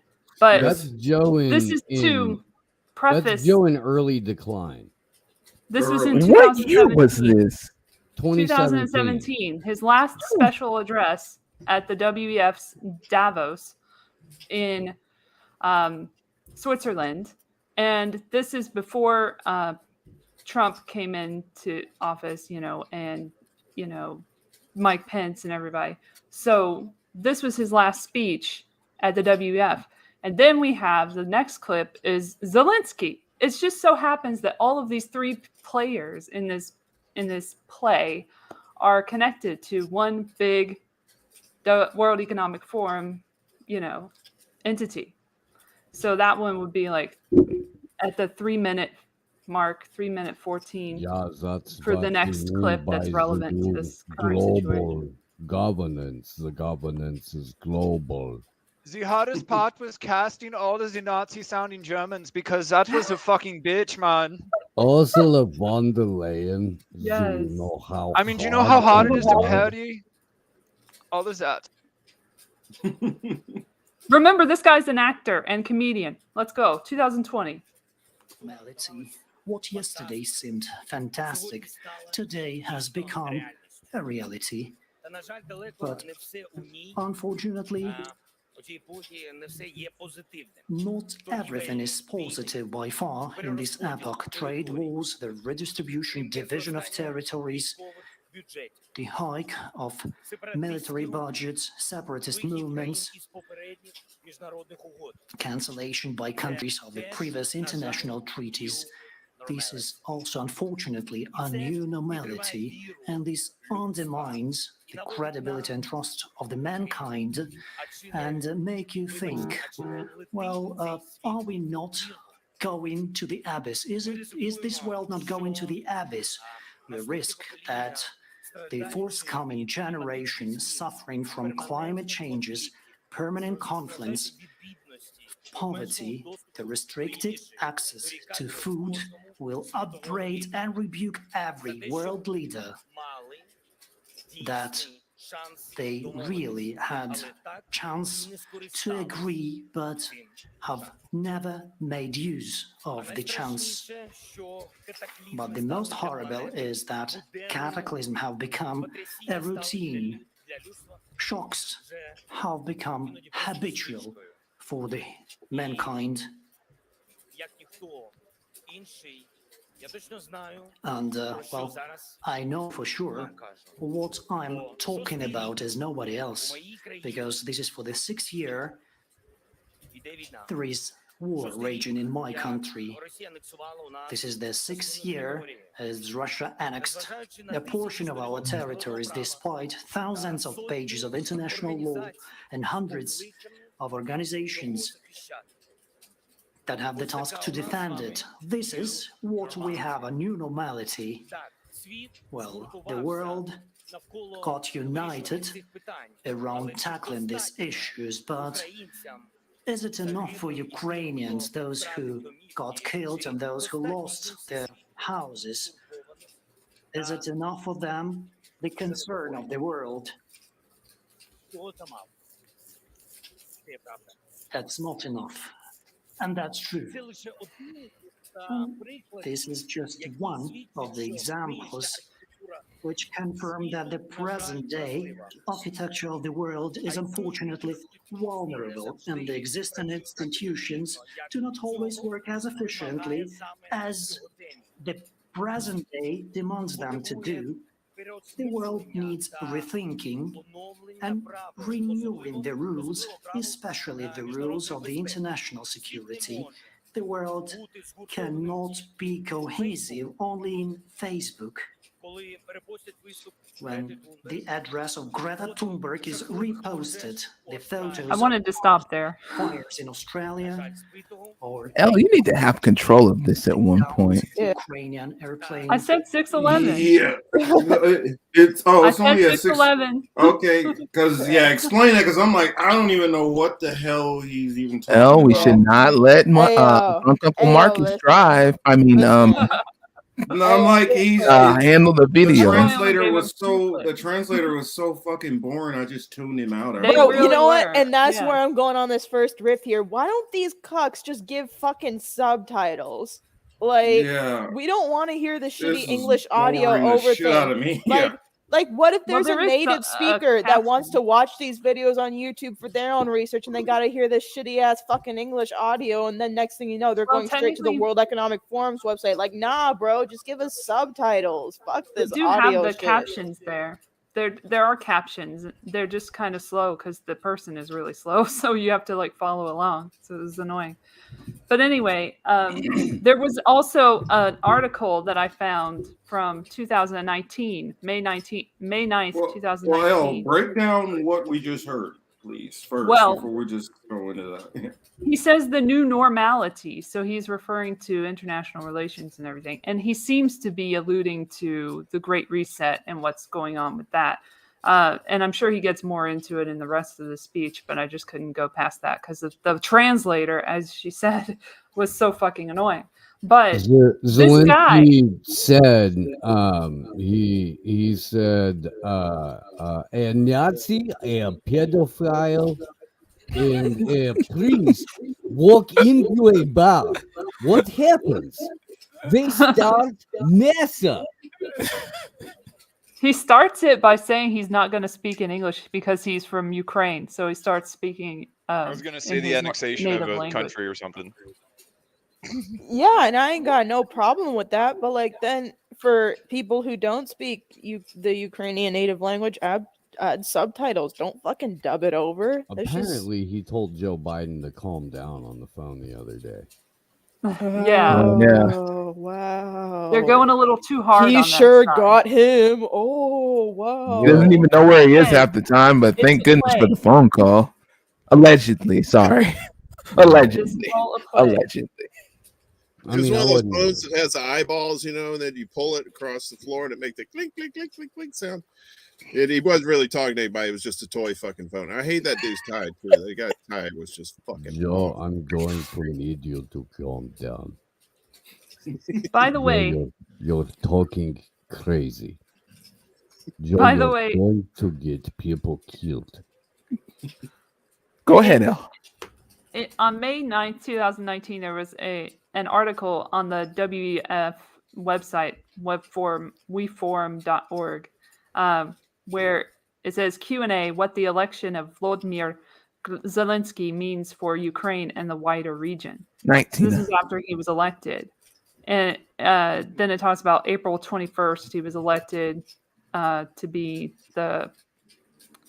the president of Ukraine. And then talks with someone about him and like what he could do for their agenda. And then he becomes, he comes on board in 2020 and does that little speech. And then in the next year, Vladimir Putin comes unannounced, unexpected. I sent you an article about that because we're not going to watch any more clips of this shit. But where they talk about it in CNBC, where they talk about him saying that it's all against all in terms of the conflict with Ukraine. Not with Ukraine, but like on the international scale. So I don't know if you got that, Drunk Marcus. Hey, I'm sober. Drunko Davo- Marcus. Who the hell is Right. see there, choosy? Drunkle. Drunkle. Drunkle Marcus. Drunkle. We'll pretend See, you're it's his sober. face. You have to look at his face to see if he's actually straight. Drunkle Marcus, where do babies come from? Come from your mama's scooter. How Hey, many now, Lee, fingers am be I proud holding of it. up, Uncle Marcus? Yay, Mitsubishi. I don't see any of this because I don't have ads. Yeah, so Putin warns of all against all of What, do you fights pay if for global tensions are CNBC? not resolved. Yes, this is CNBC. Yeah, I said, what, do you pay for CNBC? I don't. Oh no, I don't pay for. No, I don't have ads because I use Brave. Shout out to Brave browser. But and I have use a Brave VPN too. Only I'm side right. note, they are part of the digital currency group. They And are. digital currency group is kind of the Monsanto of cryptocurrency. Yeah. I mean, Yeah, they're kind of more like a it vulture sucks. capitalist side, but when it comes to the harm they're doing, it's pretty bad. Brave is. You They're are all right about doing that. harm. But it's No, it's faster, definitely but it's much better than faster Google. than That's right, Chrome. SC Yeah. Drunkle Yeah. driving. So There's and no Oh, it yeah, actually there's no is, it actually heads is down, no faster than competition. Chrome too. Like that, like I have noticed Oh, yeah. that. So Well, and yeah. Brave Hi, does do some Ruby. very good things, like by default. So Brave it's is one of those great. things to where they are actually looking at your privacy, but at the same time, it's to cash out of their privacy ecosystem. You need to go through Uphold. Uphold requires KYC and AML, which means you could accumulate rewards your entire life. And I've KY seen this happen to jelly. people. Try to no, you need to show your ID. Essentially, you have to show your ID to get your money. So people don't realize that until they've used Braid for years and they have all this BAT saved up. They go to try to cash out and they can't do it. That's why I don't even do that shit because I don't trust. I never trusted that. Yeah, just don't I opt don't into trust any of rewards, that and shit. the default Yeah. settings are pretty good. Switch to DuckDuckGo, and that's basically you're better than most people using the internet. Yeah, and that's what I That's want pretty is to much be what I better than do. everybody. Using Yeah, I was gonna say like those two steps right there is really just like bare ass like do that. Yeah. using Opera right now, and I use DuckDuckGo. I like Opera because I like I love that. Only warning I'll give about Opera is they pre-cache your pages to make them load faster, but that means that they load everything that you load has if depending on what you got to use the mode to turn it on, but they're not good about telling you when you're using it. But it's called optimize. Like if you see anything called optimize or cloud storage or cloud optimized downloads or cloud optimized anything, don't turn it on. I wish I could remember the settings, but it pre-renders it on their servers so that your mobile. They usually mostly on mobile devices. A desktop version shouldn't have that though. Hopefully, that's but what just Well, be careful. desktop. I just use don't Vivaldi to watch Netflix. Vivaldi. Is there have anything that wrong with hard Vivaldi, Jack? I'd have to look into that one. I mean, Okay, I know good. more like. Jack, is there anything wrong with B-Flix? Actually, I guarantee there's something wrong with B-Flix, but I don't care. I'm I just get being all stuff I need to look into. Beaverflix. What? Nah, don't worry about that one. I'm just playing. Flicks, I flicks know. about beavers.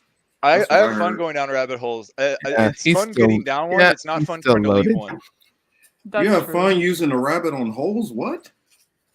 Hey now, Not what drunk. you do in your rabbit holes when you go down a Marcus, or sorry, Uncle That's, Drunkus? that's on your own time. You do that on He your is time. This is faded. political My matrix man is time. faded.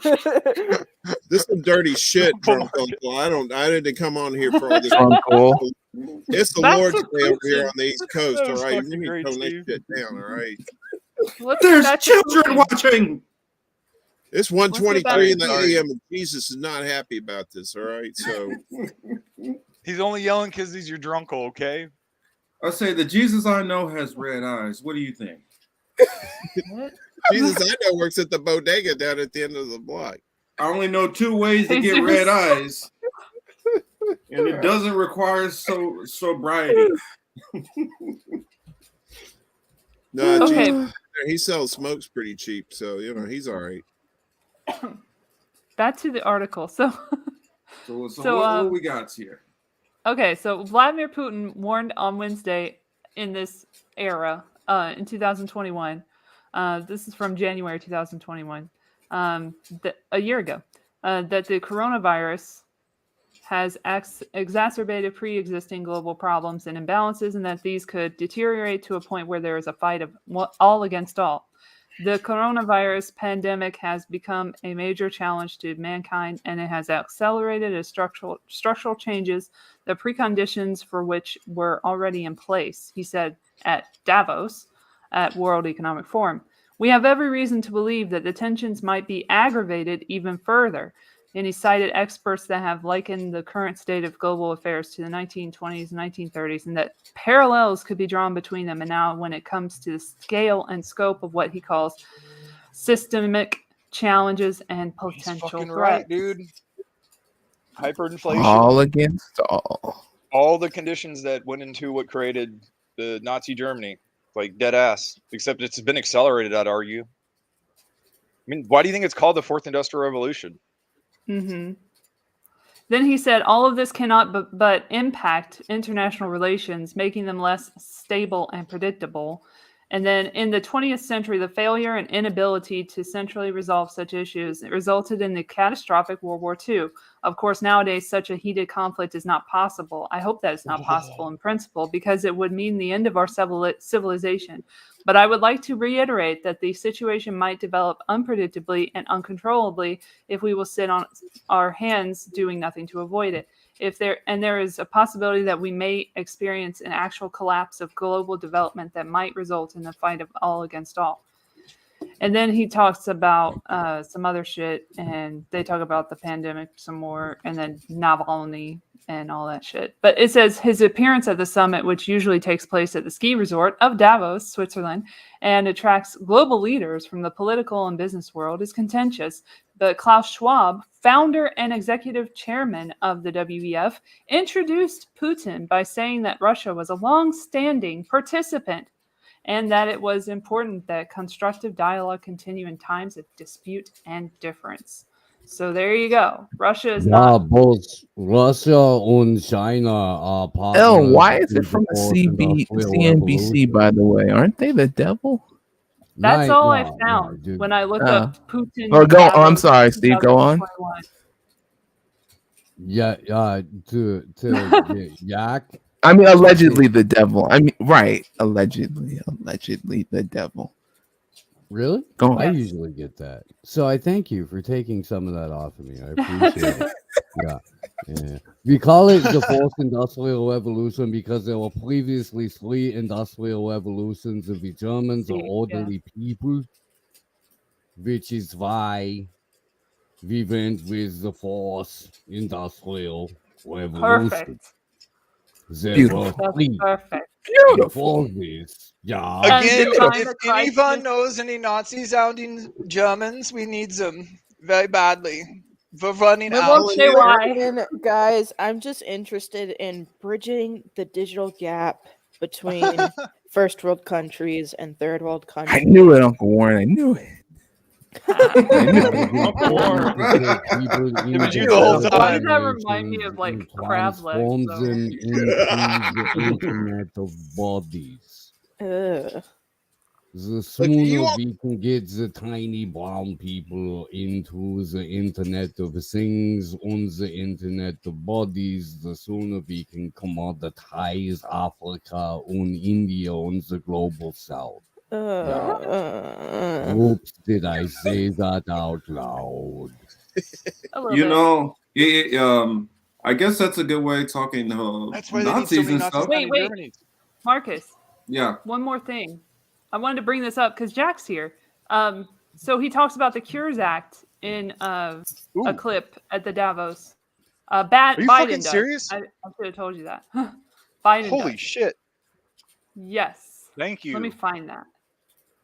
I just opened it. When he's talking about the moonshot in 2017. So Cures Sorry. essentially a smart ass the synopsis motherfucker. of That's Cures. who. Cures was because China was apparently out developing us. It seems like this narrative may sound a little familiar because China was. This is the AI narrative. Sound familiar? It's the same China AI narrative. They're outpacing us, so we need to cut safety and not get. We don't need to be allowed to give informed consent in clinical trials via the PrEP Act and other laws that came before this. All this, Whitney Webb's got a great series on anthrax, and all of that you need to go back and read because she covers Frist, who's involved in a key figure in a lot of this stuff. She's got a call out to him. That's why her articles are great, because she calls out so many people involved that I knew his attachment through that article. So that's just one example, but go on, because Cures is that's huge. Cures is essentially that He talks for about it. the AI for meds. He mentions it and what it does, and he ties it to his cancer moonshot. Remember when he was going to give people a moonshot, and then that never really kind of happened afterwards? Well, Steve, I think you called that one out, didn't you? Wasn't it the 2017? Yes. Hang on. The Milken Institute, where Fauci and Peter Daszak and a couple other people are sitting around talking about how there needs to be some sort of catalyst that transitions us from the egg-based vaccine to the mRNA. Yeah. And it's a kind of if you build it with they come, but with a blatant part of the capitalist aspect where he says like the media will follow. David Martin actually quotes this in most of his speeches. If you guys find him, he's on Odyssey. He's one of the few people I've heard mention that quote. Steve, I'm glad you brought that up because that is the smoking gun according to David Martin, because that predicts the media coverage would be used to fuel what eventually happened. Well, Martin would know. He was neck deep in the Milken Institute. That was 2019. Yeah, I was gonna by the say, way. yeah. That was 2019. Okay, that was 2019. Okay. This was 2017. Now he was talking about this. Wow. Marcus, Drunk Uncle did Marty you get would it? be so proud of us. We doing I don't think business. people realize, and Steve, you brought this up with Glory, Doing or stuff, I making think a you and Sleepy difference. J might have brought it up, but the counter narrative being seeded right now is so deep that I don't think people really realize it. Like I'm hearing it from normal That's why people we're that hitting know it about so Malone. hard, buddy. Yeah, dude. It's nuts, man. Like I have to explain to people what the tomorrow, DTRA is you're not about gonna be able to Malone. watch it on YouTube. Yeah, I'm but gonna do a whole thing on it. tomorrow, Ryan Christian, the Last American Vagabond, will be joining us on the Slow News Day program. Wow. And we're gonna hit the counter narrative shit with a spiked baseball bat.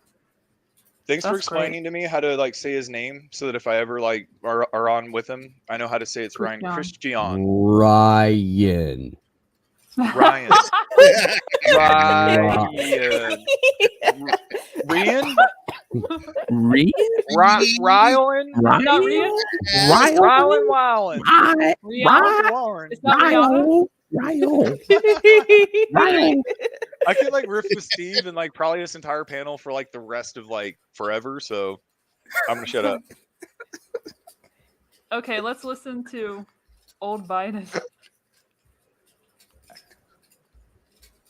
And no one thought we could pass it. At the very waning hours, we were able to go up and get them jointly to appropriate and commit to $6.3 billion in biomedical and health-related research, including $1.8 billion for the National Cancer Institute to invest in additional research as part of the moonshot. This is the one bipartisan thing that exists, and I pray will continue to exist in the new administration. But it also is an international consensus. So we have enormous opportunities, I believe, with greater collaboration, but organizing a different pathway than we've been following. This investment, in my view, should be matched by other nations who agree that now is the time to double down on our fight against cancer.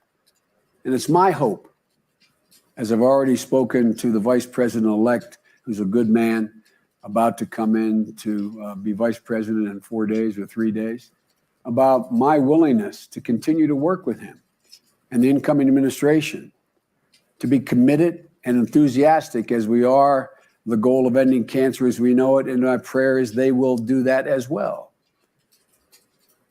But I know those in the private sector, philanthropy, at academic institutions and nonprofit organizations are going to continue to work regardless of what the next administration does.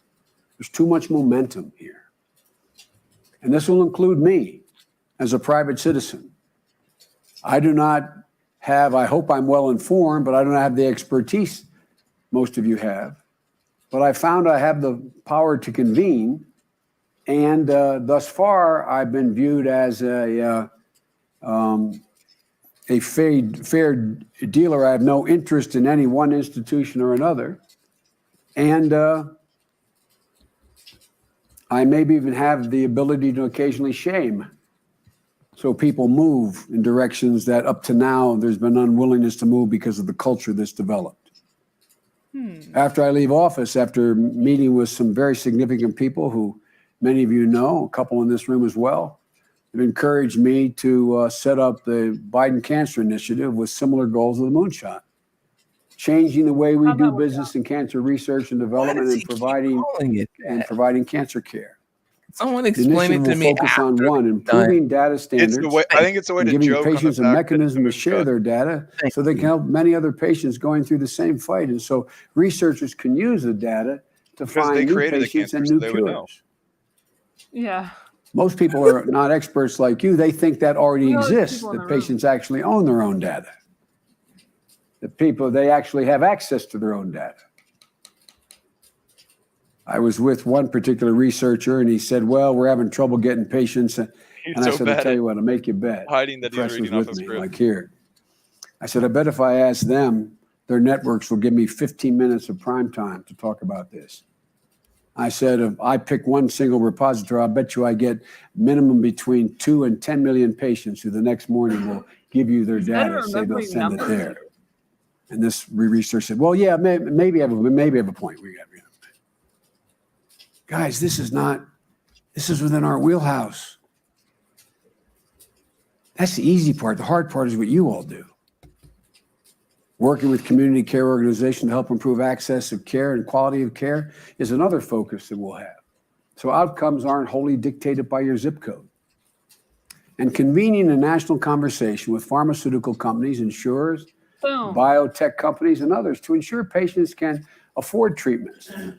Too many Americans are forced to sell their homes, go into bankruptcy just so a loved one can get the care and hope for the cure.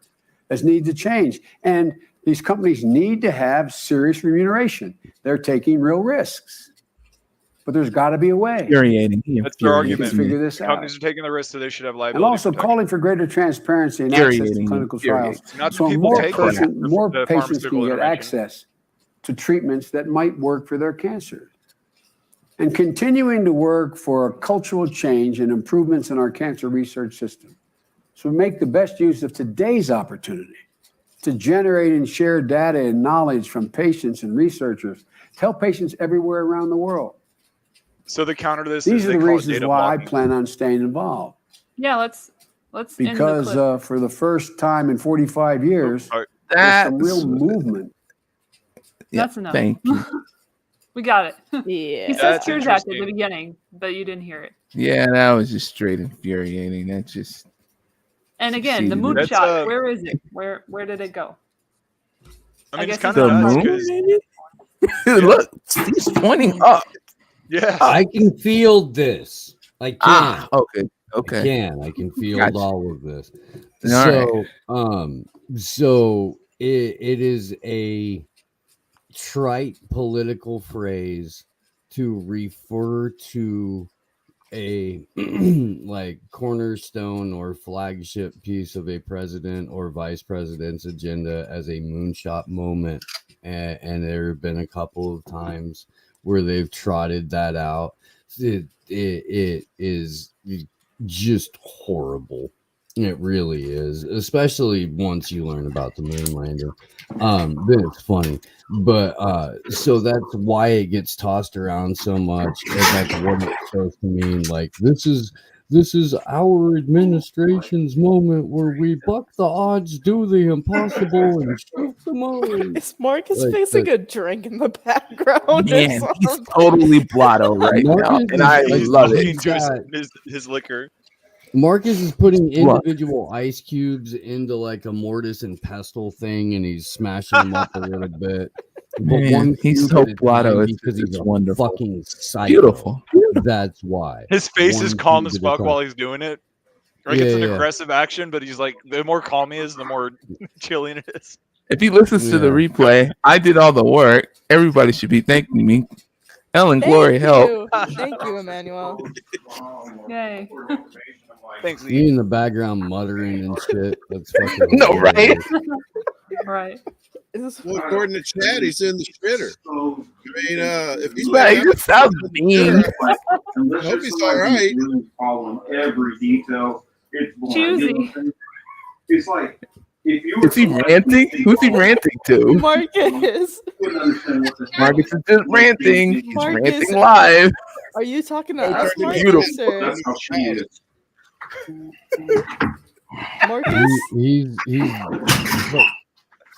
Marcus, buddy, you okay? Marcus. need Marcus. a hug, Tiger? Mar- Just call somebody. Marcus, turn away from the skid, away from the light.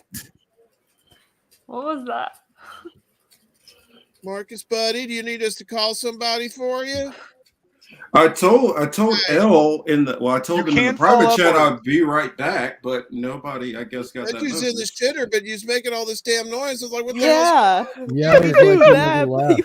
You all As right? we've seen with Biden, you can fill, or sorry, follow. Hey, words. drunk Uncle Marcus, what do you think of Joe Rogan's issue? I wanted to ask him that. Let me ask him. Oh, well, before I figured while we were selling that stuff, I had something I guess I won't go into it. I'll just show it real quick. Okay, Yeah, can you do it? Yeah, You got it? Fine. Yeah. Okay. You Let me okay? bring up my You doing story. you? You got it. You got this. Let me We bring live it in up. America. If there are any problems, we'll help you, okay? All right? I can't do nothing. Marcus, are you in the for you, Matrix? But I can pray to Jesus. Check this story out. Oh, God. Have you seen questionable feline going across twice? With tensions escalating in Ukraine over a possible Russian invasion, reports now say that the Israeli government is preparing to evacuate thousands of Ukrainian Jews who would want to immigrate to Israel. Representatives of various Israeli government offices, including the Prime Minister's office, the Foreign Minister, Defense Ministry, all met to discuss the situation. According to a report, some 75,000 people living in eastern Ukraine are now eligible for Israeli citizenship under the law of return. The 1950 law gives the Jews a right to relocate to Israel and acquire Israeli citizenship. Section 1 of the law states that every Jew has a right to come to Israel as an immigrant. Israel has for long had plans for mass evacuation of Jews from various countries should the need arise. It has updated plans for Ukraine due to the current situation. Many Ukrainians fled from the eastern side fearing a Russia-backed military conflict. And according to Israel's Aliyah and Integration Ministry, more than 30,000 people moved to Israel from Ukraine between 2014 and 2018. Jerusalem is following all developments in the region closely. Israel's ambassador to Ukraine has called on Israeli citizens in the country to register with the embassy so that they can be contacted quickly in case of an emergency. Intense diplomacy between Russia and the West has not yielded any significant result yet. Russia has been amassing thousands of troops on its border with Ukraine. Our correspondent Jody Cohen sent us this report from Renana in Israel. Listen in. I'm outside Israel's Central Immigration Absorption Center. Now, Israel is said to be preparing to evacuate up to 75,000 Ukrainian Jews if the Ukraine is invaded by Russia. As the world's only Jewish state, Israel is considered a haven for any Jewish people worldwide suffering persecution or danger. The Ukrainians would What join the about more than 2 Miami? million immigrants who Israel has brought out of Arab countries, Iran, Ethiopia, and the former Soviet Union over the decades. And despite its tiny size, with Israel being half the size of New Delhi and immigration being a divisive subject in much of the world, the consensus in Israel is to welcome new immigrants, even celebrating an annual immigrant. Jeez. This is Jodie Cohn for WION, World is One. WION, World is One. Jeez. Yeah. I was wondering if anybody heard anything about that. I mean, this is my first time hearing about that specific offshoot of the story, but oh my, Yeah, I do I noticed in that. pieces, but I And I was never just wondering, I seen was like, I wonder if anybody else is onto that besides me. And shout out to Lucky out there, namaste. And I see Wesley's dipped in with us. How we doing, brother? Hi, Wesley. Hi, Lucky. But yeah, what do you guys think about that? You know, if they see aggression, then 75,000 more Zionists can come flood right in, and that might give them more reason that they need to expand into more areas. Yeah. You know what I noticed while looking at the roster of like young global leaders with the WEF and speakers and stuff? Like, there's not a whole lot of Palestinians, but there's a good amount of Israeli people representing. And also, very like a shitload of Saudi Arabian people in businesses and public figures. No Yemeni that I can find looking. You had a So you had a that's point, Steve. Well, you have to have an airport to fly out, L. Airports have been bombed to shit for fucking years. Like, I mean, you gotta have the way to get out of Yemen.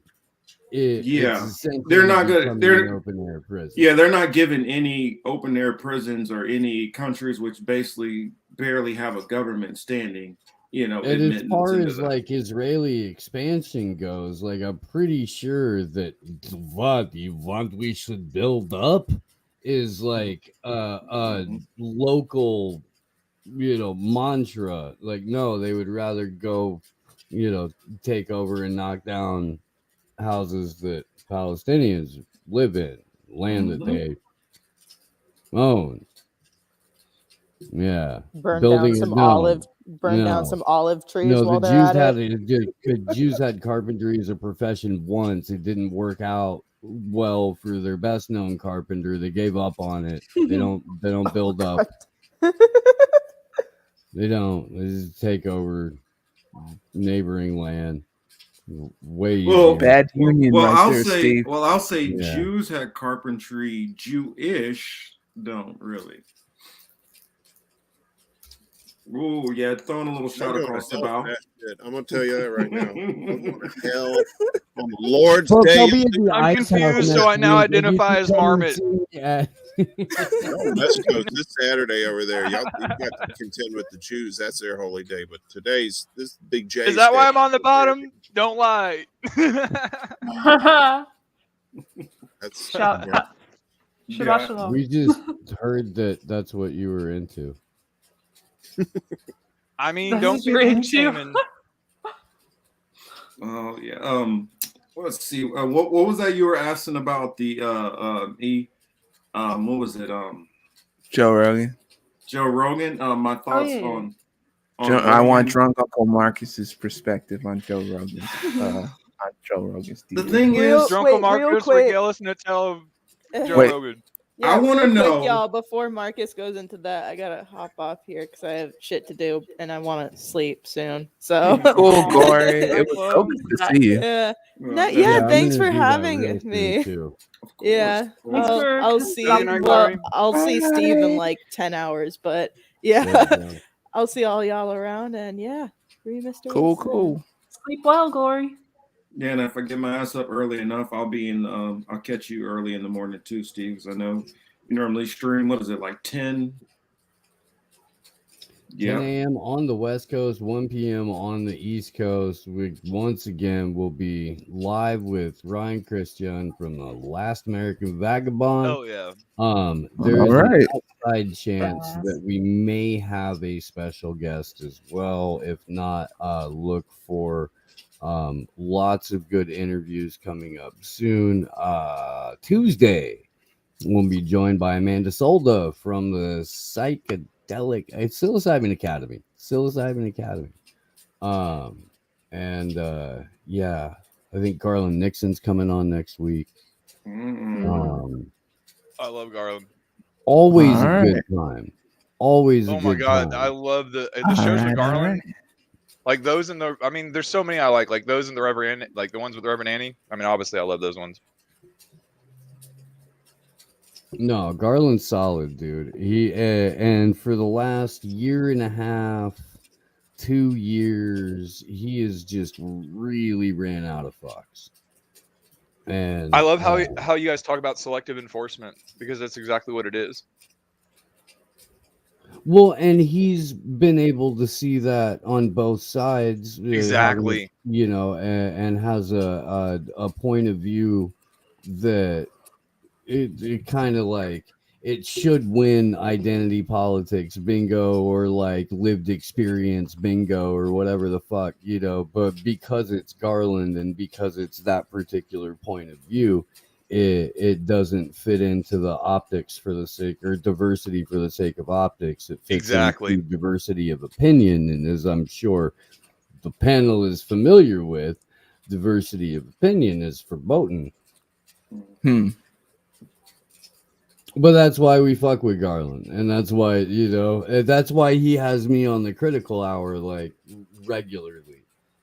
Which is awesome because I am never going to get to talk to Radio Sputnik's audience. They're not coming to look for Slow News Day. You know what I mean? Well, especially how fucking Jamarl is these days. I am not. It going is to comment fucking on nuts, dude. I watched one and I couldn't. The fact that he was masked across from another dude and he's not realizing that they've been breathing the air that they've been in the whole time. That whatever they have, they both have. Let me say this about Jamarl Thomas, and let me say this about Fault Lines Radio. They constantly have Misty on to talk about Assange. They give her a platform to do that, to deliver that to an audience that may or may not be as familiar to it. And as long as they continue to that's the only opinion I'm gonna have about that show. That's cool. I didn't even know that. Man. That's awesome. I didn't know that. That's fair. Yeah, I didn't know that. Yeah, but I did to the only other thing I'll say is that like you're not gonna. I don't regularly listen, so I can't speak to what they're covering or what they're up to. I'm glad they give Misty the opportunity to talk about Assange. Though. Me too. Cool. That's freaking awesome. That's fair. Well, since I got Steve here, I do want to. I noticed somebody who talks about Assange also. He had some takes on it, and I kind of want to hear your take on his take, if that makes sense. Man by the name of Richard Medhurst. Okay. And so let me find that clip. But I guess in the meantime, I can give you my synopsis of this whole thing. Hobbsy, you crack me up, my friend. And I would like to have Rizzo on the show too. And that's good. That's what I was saying, brother. I want to get on the show with Rizza Islam one of these days too. But I'm kind of so far off the radar. Like only content creators like really know who I am. Like most of their audiences don't. So I always in my own head I say this, I could be wrong, but I say I'm the show which content creators watch. So yeah, I get a little bit of joy out of that at least. And when people say that they're when I hear other people say, "Well, I'm the most censored show on YouTube," I'm like, try looking up my show and see what the fuck you see if you think you're censored. Like, especially when I'm not going to say which platform. It's a platform with a group of people, and damn near every person on there says that they're the most censored person. And then you watch their YouTube show and their Rockfin, and there's nothing new that they say on Rockfin that they could not. Drunko Marcus, I have no clue you're talking about. I actually don't, but that's only because you could be describing just about any show that isn't on the MCS network. If I was even on Jordan Rockfin, Charlton says that shit. You better believe you're going to hear a whole lot of shit that I cannot say on here. Trust me, I hold a lot back. And what you guys saw last episode, I had to even like, pull back.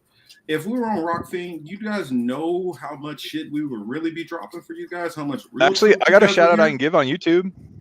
Shit. I want to give a shout out. Sorry, let me cut you off. No, I mean, go on. You're good. Steve, you and Sleepy J, when you guys were talking about blockchain, I thought that was probably one of my favorite. I think was that with Pasta, where you guys were talking about it wasn't essentially the letdown aspect, just the truth. You guys were just kind of like spitballing about like it wasn't the people that were thinking a lot more, but at the same time, there's also an entire side that is like way overly pushing that anything blockchain is demonic and all the people around it are like somehow bad. Like that's a whole Yeah, other side that I don't I've understand. been able to have that conversation a couple of times over the last week. Pasta and I talked about it I briefly appreciate in the it, man. morning show, and then Glory and I went into it pretty deep with Franco the other night as well. Oh, that'd be awesome. He put a clip out on the tweeters. It's floating around somewhere. It's cool. probably in clip form on his YouTube. But yeah, no, thank you. I mean, it's know you're gambling, understand that. Yeah. And I mean, that's all I was trying to like tell people the whole time is like, I can go into technicals and all that, and I can argue each viewpoint. But the thing is there's a lot of just miss everything, like on a lot of things. But the weird part is the associations and then the lack of understanding. And then the whole arguments, well, I don't need to understand it to know that it's bad, which is kind of true, but it's the blending of truth, It's better just to say what your thoughts are. I agree. That's why it's Except appreciated. for that I'm going to be asked to comment on an individual. So I agree up to a point. Yeah, no. And I'm not even going to ask you to comment on that individual because I know how that individual watch goes Steve at turn people. into a massive hypocrite in 3, 2, 1. Throw the clip. Yeah, let's roll this clip real quick. From Vienna, I'm joined by Richard Metters, journalist, producer, and the host of Press TV's The Communique. Good to have you with us, Richard. So, what do you think could happen? I mean, as you just heard, 175 years behind bars and all that for what Assange did. Yeah, thank you for having me.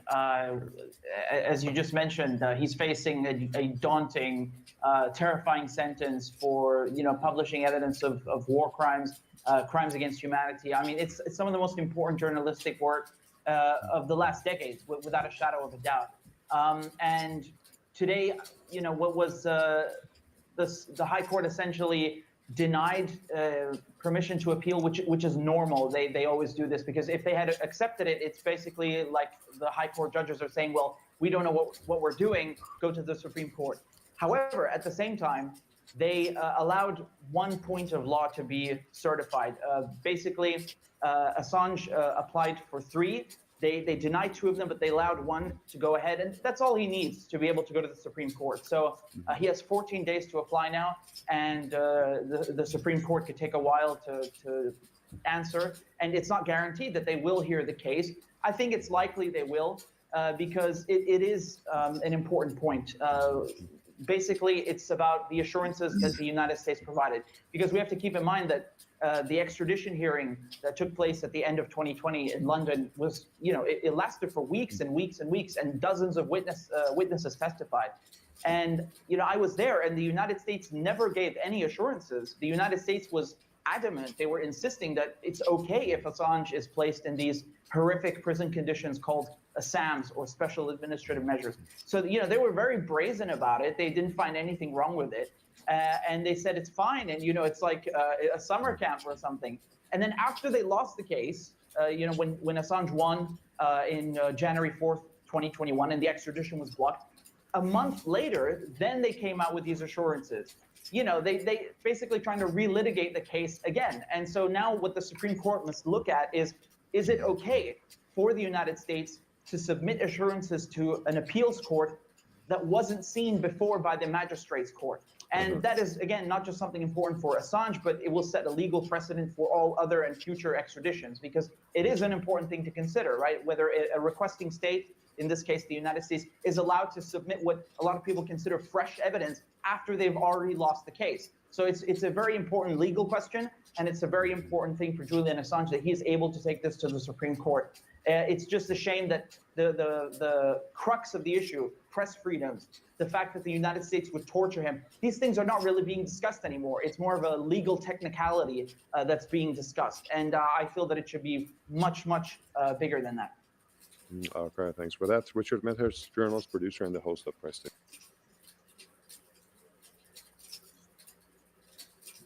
You're muted, Marcus. Oh, so what's your thoughts on what he shared there? I mean, that's a perfectly good summation of where the case is. Yeah, the only thing I'd add is that the assurances that the U.S. submitted, and this is something that I don't even know, I don't see enough people bringing up. But the assurances that the U.S. submitted all assume conviction.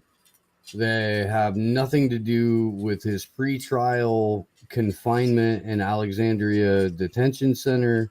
They have nothing to do with the fact that he can get thrown into administrative segregation at any point in ADX Florence. There are all kinds of other acronyms outside of special administrative measures that the assurances don't allow for. There are massive loopholes throughout the assurances that are like, well, at any point, if we decide that he's violated any condition of his sentence, we can go ahead and yank that and throw him into the special administrative measures anyway. So fuck it, these are things that whenever anybody is given the opportunity to discuss it, I feel like they should hammer home too.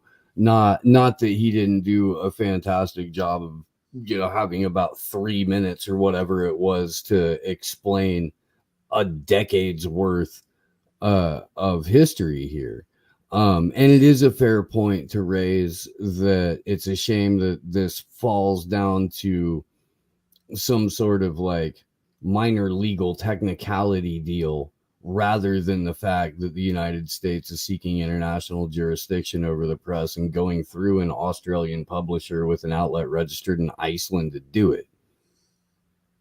Yeah, I mean, I thought so too. That's the reason why I wanted to share the clip, because there's so nuts, many man. people who are on and like shout out to Misty out there.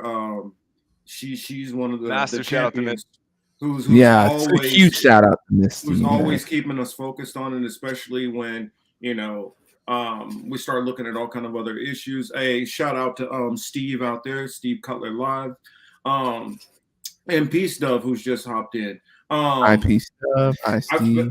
Like I said, yeah. Well, I wanted to show it because what is it? Maybe two and a half minutes he had to pretty much surmise everything, and I knew that a lot of times we don't always have the best shortest clip from all the people who go into it, because there's so much stuff to go into, especially if you're dealing with somebody who don't know the genesis of where all this stuff began and what led up to it. And so it's kind of hard to figure what's the most important stuff you want to get out to the audience in a short amount of span. Hey Mona, hey Mariana. But I thought the same. And then what you said also, we can't automatically assume that it's going to be guilty, because honestly, that's the frame of mind that I've always been in. We can't, because it's espionage court. It's totally rigged. It's designed to convict. He doesn't even get to use public interest defense as an option. It doesn't exist in that courtroom. Assuming conviction is correct, my point is, because the assurances only deal with, and again, this is what got to get on the fucking legal technicality shit, because you can't talk about the important stuff. But when you actually examine it, you're like, hey, wait a minute, they don't say a goddamn thing about pretrial detention in Virginia while waiting to go to espionage court.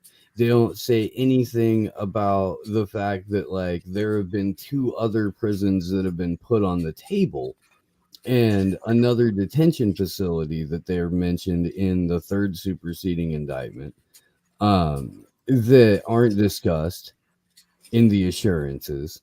Yeah, so like, these are things that you kind of have to talk about frequently. I don't know. I think it's because I'm sure that everybody who hears like the United States is given assurances that they're going to be extra nice to Julian Assange once they get him here for 175 years. It's like, sure. Well, the fact that is that he's the already facility? in the fact that he's already in Belmarsh and he's just a publisher. I mean, Belmarsh, for those who don't know, it's like the San Quentin / Rikers Island of the UK. I mean, it's a fucking shithole, which They they've call been it the put in. Guantanamo Bay of the. They call it Yeah, the the Guantanamo Guantanamo Bay Bay. of the United Kingdom because it's where they house their terrorists and dangerous criminals and shit like that. Like it's not. It's a maximum security. There are bad people here present. Mm-hmm. And you remember There's those nothing mornings more- for the trial, Steve? Like how they were treating him, like how they had him in that fucking glass box, like a In the fucking fishbowl, lab yeah. experiment. How fucking just gross that was. Yeah, they were treating him like fucking Raymond Reddington or something. They're Dude, passing him shit yeah. like he's Hannibal Lecter, dude. Yeah, Hannibal Lecter. Yeah. That's what I'm Exactly, saying. L. Yeah, absolutely. Well, and That that I ass was mean, Steven- us they too. had actual terrorists and murder suspects in that courtroom, without being. Didn't they in the treat Pinochet fishbowl. better? Amazing. They've treated the UK treated historically Pinochet much better than they treated Julian Assange. Yeah, someone made that point to me, and it really kind of hit home, like the asymmetrical fuckery going on here. Yeah. There's I nothing think- more terroristic than exposing war crimes of the U.S. government. Well, here's Yeah, I mean, something shining that light on the people- empire. Here's something that people need to consider is that Julian Assange is a publisher. And WikiLeaks is a publishing outlet, and Julian Assange is being charged with 17 counts under the Espionage Act of 1917. Espionage is defined as giving information, aid, or comfort to the enemy. Julian Assange is a publisher. Okay, so as a publisher, he is giving information to us. Mm-hmm. Which makes us the enemy. Accessories. Right. we're the the bad guy. enemy. Well, We're and, the uh, enemy in this equation. Well, He it's made sure just- we knew. I There's mean, have you guys ever seen the speech by Mudge? Mudge was a former you call him Black Hat, whatever you want to call him, but it was a DEF CON speech where he talked about Assange, and he essentially he met Assange at a hacking conference. It's the usual like hacker story. They were fucking with each other, and that's how they knew that they were like who they were online, and they met in person. And he says like he was a kind person, and he said that like he was frustrated because essentially the government started funding, and Steve, correct me if I'm wrong, but the speech he said was something along the government funding had started into a related project, and it essentially they wanted to take over all of his work. So what Mudge argued was that he told the people at like the Defense Department, he said, you guys created Assange. You created the situations where academia had been taken over wholesale that led to the creation of an Assange, because you let essentially stopping no less than saying you put your claws in academia and that's what you get. Like you created the conditions for needing someone to leak stuff that you're doing because it's bad. And Well- there was a lot of controversy around that speech. It's not just academia, though. I mean, this is Oh, it's yeah. relevant Mickey to Matt. the discussion, yeah. But there's that. I mean, it's because of you can. Okay. Let's look at it from a chicken egg perspective. Then, okay, because yeah, the capture of academia by the Five Eyes leads to I see what you're saying. a culture in media that It's only chaos theory. thinks within these certain parameters, that uses the sources that they've been told to go to in the Pentagon, in the defense, in this state at blah blah blah. And it's like the Mickey Mouse is a snake eating its own tail, or a self-reinforcing bubble, or whatever you want to call it. But I mean, the beginning of that whole scenario is the intelligence agency. Yep. well, I was Go going to ahead. That's a great say. way to look at it. Well, another way I refer to for people to look at it. Wait, hang on real quick, because before I came on the show, I was on a freaking intense God Devil Spirituality Woo podcast for like 2.5 hours, where I swear to Did God, you turn your hat backwards and everything, Steve? I did. I would. I did. All right, I'm damn, like, God damn I it. can't wait to watch this. And like it, dude, it was crazy. And I think it tripped somebody up who like looked at me like I might have fucked up his book sales or something just by asking a couple of random questions.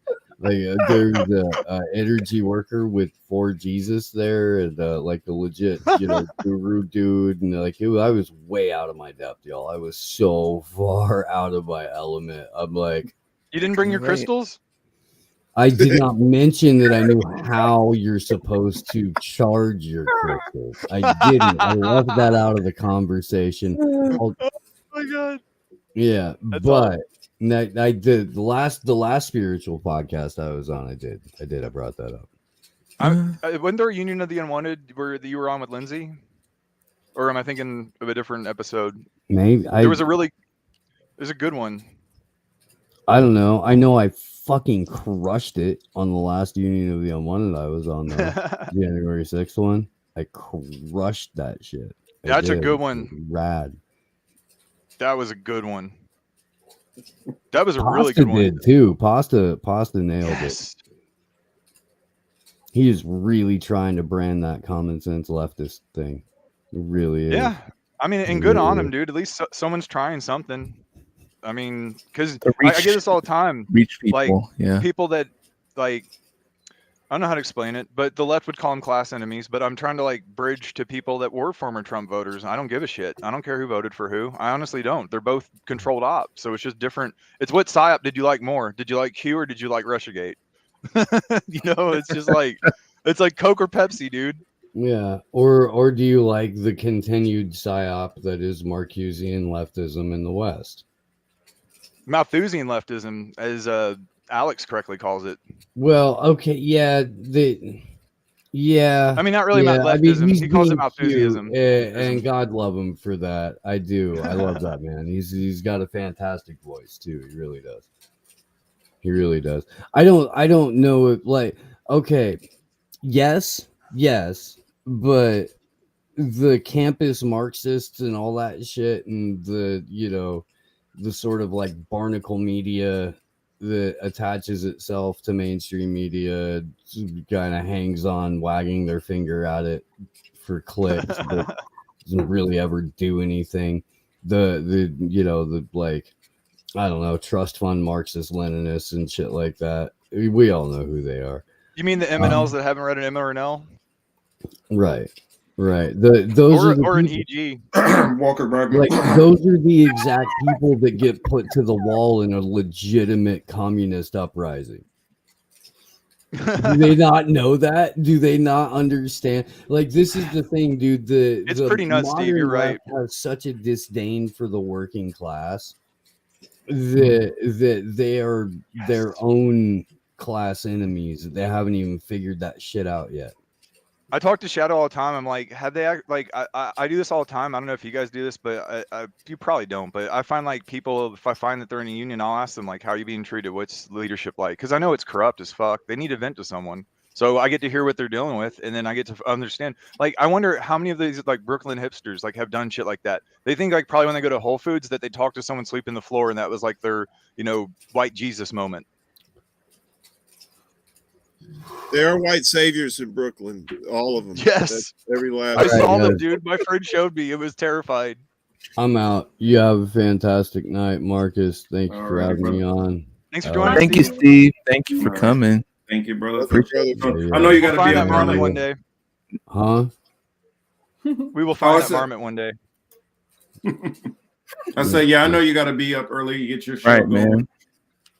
But Yeah, I'll I'm say still this very- one last comment as far as the Assange thing. I say for people who have an issue with Assange, think about it like this: the New York Times, what they did with the whole Daniel Ellsberg thing, then you feel like then they should have prosecuted all of them. If you agree they should have prosecuted the New York Times for them receiving information from Daniel Ellsberg, then okay, I agree. But if you think that they should have got off, Assange should be off also.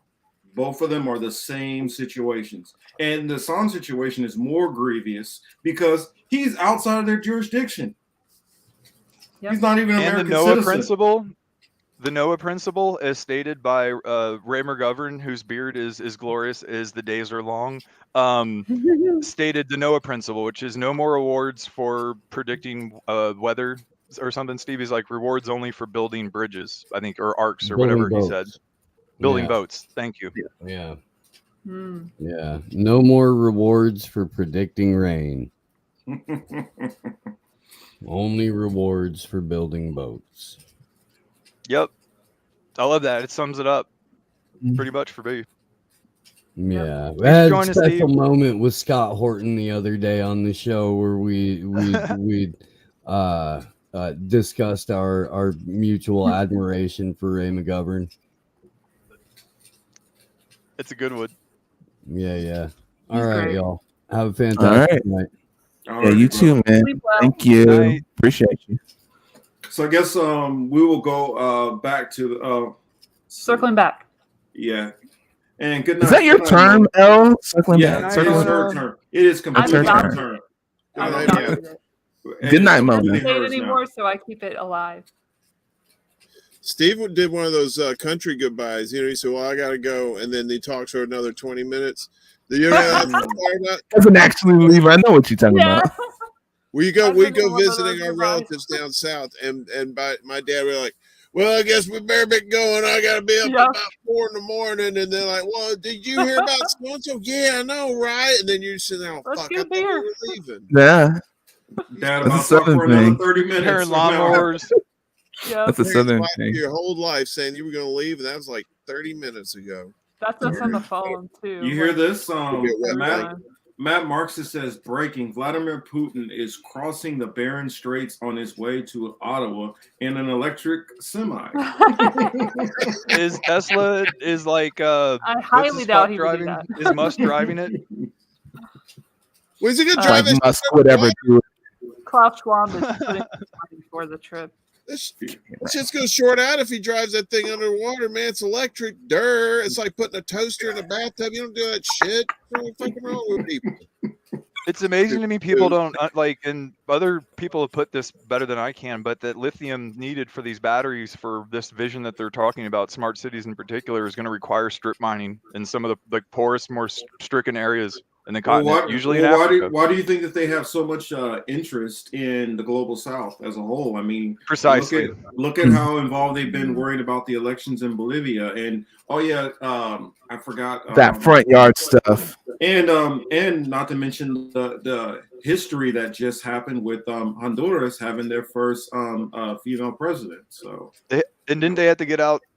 I mean, the fact that Gaddafi was going to promote like actual solidarity Whoa. among African nations and uniting yeah, under he was the dinar. That was he too was much. working on. Yeah, he was Yeah. working on a network for, and a lot of people Big didn't even pharma. realize there was a such thing as the African Union, where all of these African nations were all pinned together, just like the European Union. Thank you. And they were trying to build their own currency network outside of this whole global banking system. And so I look at it Go like outside the this. central banks, man. That's how you get taken out quick. The number one enemies in the world are the nations who are not involved in it. Mm-hmm. Coincidence? I think not. Let's see. Joe Rogan. Back to that. That's hilarious to me because these same shitlibs who got such a problem with Joe Rogan, and the thing about it is Joe Rogan don't have anybody on there. He'll vet it. Yeah, he'll have on Peter. What's He had his fuck? Hotez on. That's what I'm saying. Like the narrative manager, like one of the main ones himself, got on there. Wasn't that the one that said that like the conspiracy? Like I didn't watch it because of the guy like makes my blood boil because he's just wrong. Like I've never heard Even someone more- that is fundamentally wrong Australian about dipshit? everything. You're talking about the Australian dipshit? Nice. I just read his work where didn't he the one that he was writing that the conspiracy crowd or whatever is the most dangerous threat? Like he equated it Yes. to terrorism. Mm-hmm. And in the Fuck very that, beginning, dude. he was anti. I'm sorry, our EUA critical thinking makes of the you vaccine. nervous. Of Yeah, they don't course it like. makes I them know nervous. they don't like critical thinking. Well, here's my thing. and somebody made this. I'm not going to say I took this point originally. I'm not. I give credit that somebody else came up with this, and I just can't remember. If I remembered who it was, I would give them credit. But somebody said all of these people are so worried about Joe Rogan and so-called dangerous information. But yet, if you look at the top Spotify artists on there right now, a lot of their music is about, using Illuminati a lot of shit. using a lot of drugs, which can kill you. I still Talking hold that that's about Illuminati let me shit, go, though. let me go shoot up your mom.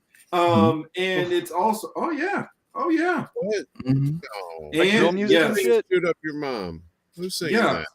that? I That's a mean, in song? fact, Fucking drill music's on the top 10. I'll tell What the you. Fuck?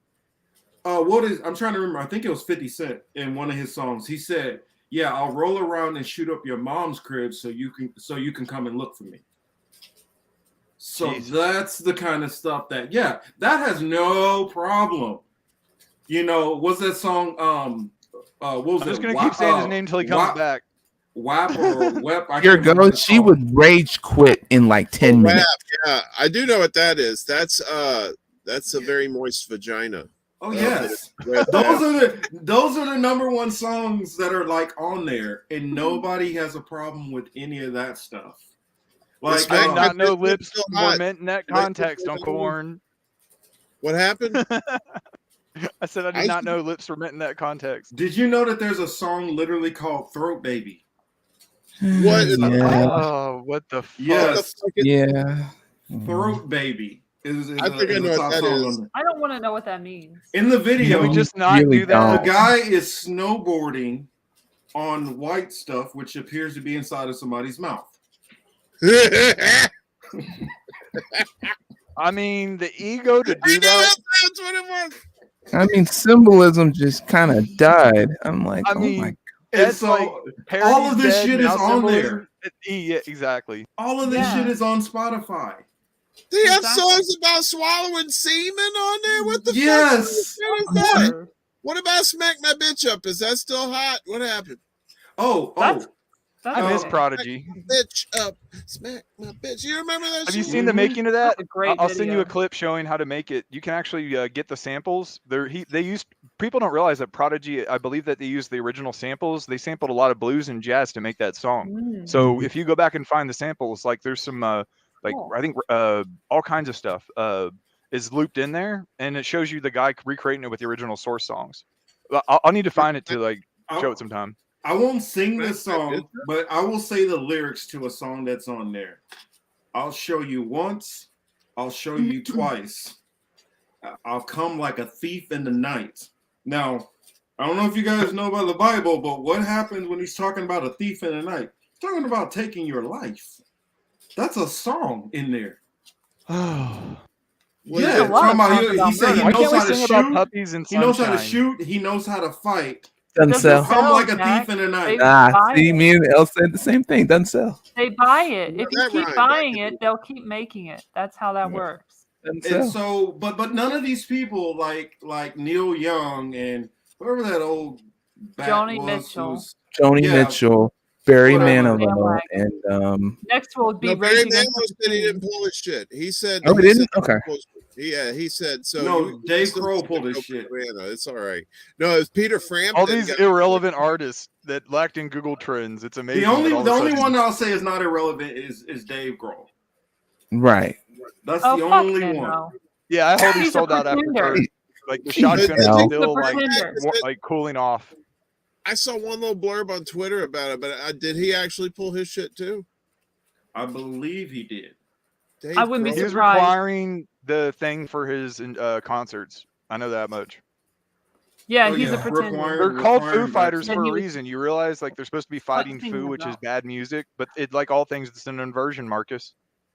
Well, what happens is it's just like Howard Stern. Like once you get to a Yeah. certain level, you either Chris. He's I mad wish at Chris was Oprah's here to say parties. it. Just What he you said guys, is if you think about that. eventually long enough and you become the fucking bad guy. You And know. if you're he mad went at to Oprah's the- parties, I mean, the Foo Fighters are Kurt Cobain's greatest Yeah. nightmare, essentially. Kurt Kurt Cobain would like. I think he would like mud stomp the shit out of Dave right He'd now. be against everything that they're for right now. Exactly.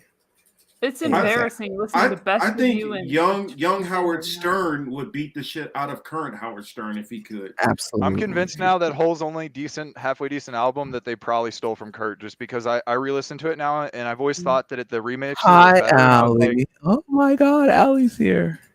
Oh, what? Allie's in the house. What's up? Yes. Hello. Welcome Yes, to- exactly. Yeah, drill music. Someone said you got kids out here smoking on their dead friends and killing each other while their eyes are in the sky, watching them do it. Glad you brought that up. Yeah, it's so. I mean, the purveyance of it. See, and you know what? In my day, they did talk about drug use a lot, but most of them were talking about selling, which that's not good either. But now they're like, no, the cool thing is, fuck that. You need to be an addict now. That's what you really need to do. And you need to be Xanny, an addict. And you know what? it's They'll pretty have gross songs- how they're glorifying it. It's Yeah, beyond all of it. The glorification. Numb out. If you've ever even witnessed, just not even violence alone, but if you witnessed addiction, violence, all of this shit, there's nothing glorious or glamorous about that. Fuck off of that. Hope you're good. And they're too, making Allie. money off it too. Jesus. It's disgusting.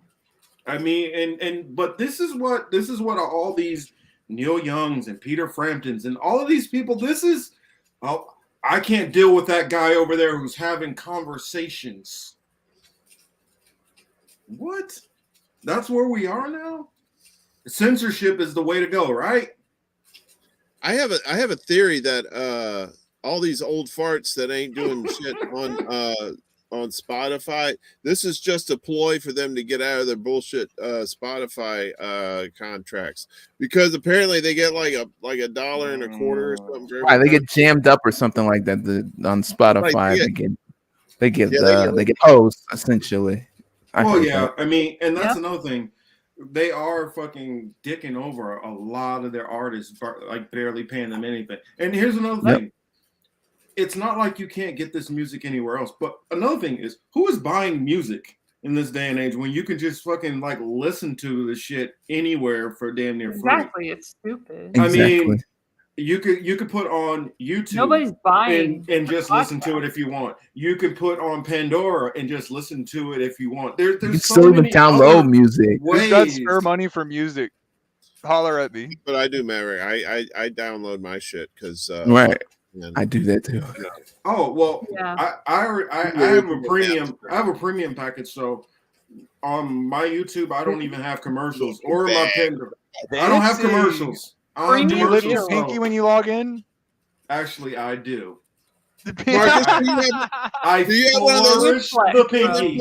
I flourish the pinky. Pinky up. I knew it. Fancy. You know who owns Spotify? You be swimming in them coins, right? Them gold coins. You old rich bastard up in here, old drunk Uncle Rich bastard. That's what they ought to tell you. Drunk Uncle Rich bastard. Uncle Marcus. DURB. Drunk Uncle Rich. Rich just Uncle. like- Rich drunk Just Uncle. like Kendrick would say, I fill up a swimming pool and dive in it. That was a good song.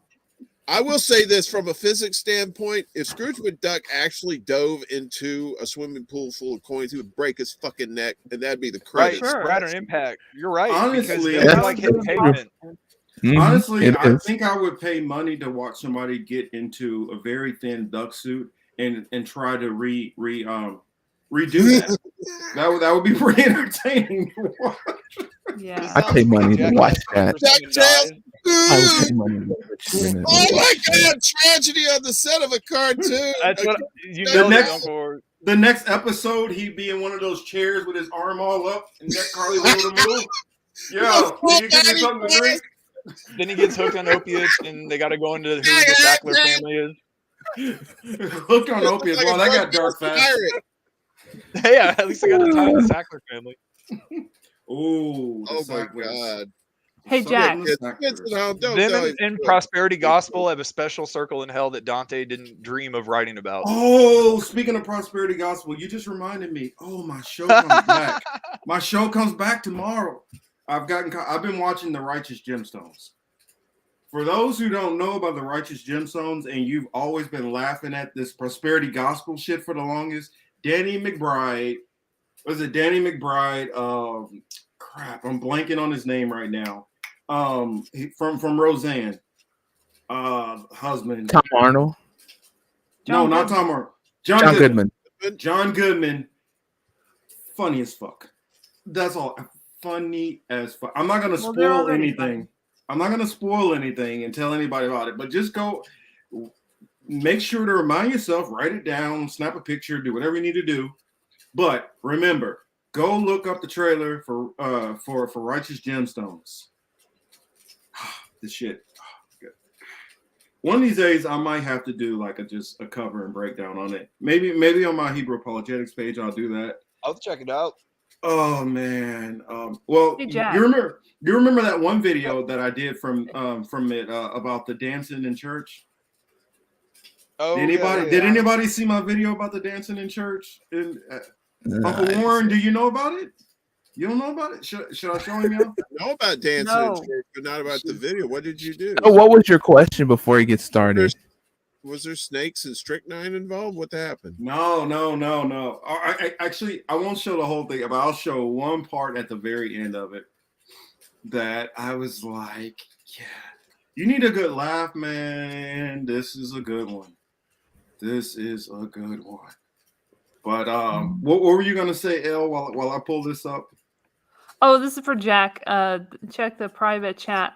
We were talking about Hotez before. We're not going to get into it here, Ooh, thank obviously, you. but that's his first position, so you might want to read that Jesus. because it's pretty stark, a difference. Elle, you're like a human database. I love it. You're That's just what I just said He's a like a research couple of ninja, minutes dude. ago. I said that. Go check out her stuff. Everything's sourced and cited. Right. Yes. It's all there. You're a Shameless plug. transhuman. My podcast is tomorrow. Gonna post finally after 2 months. We did the Matrix, so I didn't post that month a new episode, but it was really fun and it's on the channel. So shameless plug for the Matrix as well, and it's gonna talk about DTRA. And I have a title for you guys if you want to hear it real quick while he's looking up something. It is called. Hold on a second. No, go ahead. Okay, Eco Health, Egos, Wealth, Dawn, and the Long Con. So that's the title. I might. What are you rapping there, Dawn and the Long Con? But no, I know I said I'm gonna just skip certain sorts of the end, but I gotta show this one part too because this part it cracks me up every time I see it. For those who don't know who this guy is, his name is Geno Jennings.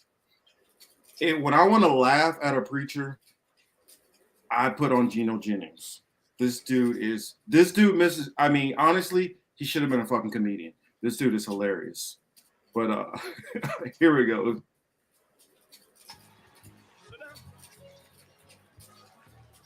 He's doing like an elephant, I guess. That is not what I thought with his hand swinging up in the air like that, and you know it. Oh, this elephant my ass. This dude. Oh shit! There we go.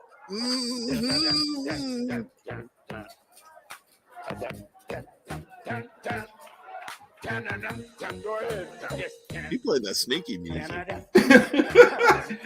That's really a hip hop song by Hurricane Chris. It's called Halle Berry. You might get him it up. It's pathetic. You Jacksonville, Florida How does he remind me of Tim? Oh, Tim Meadows from SNL. Tim Meadows. Bald. Tim Meadows. That's you.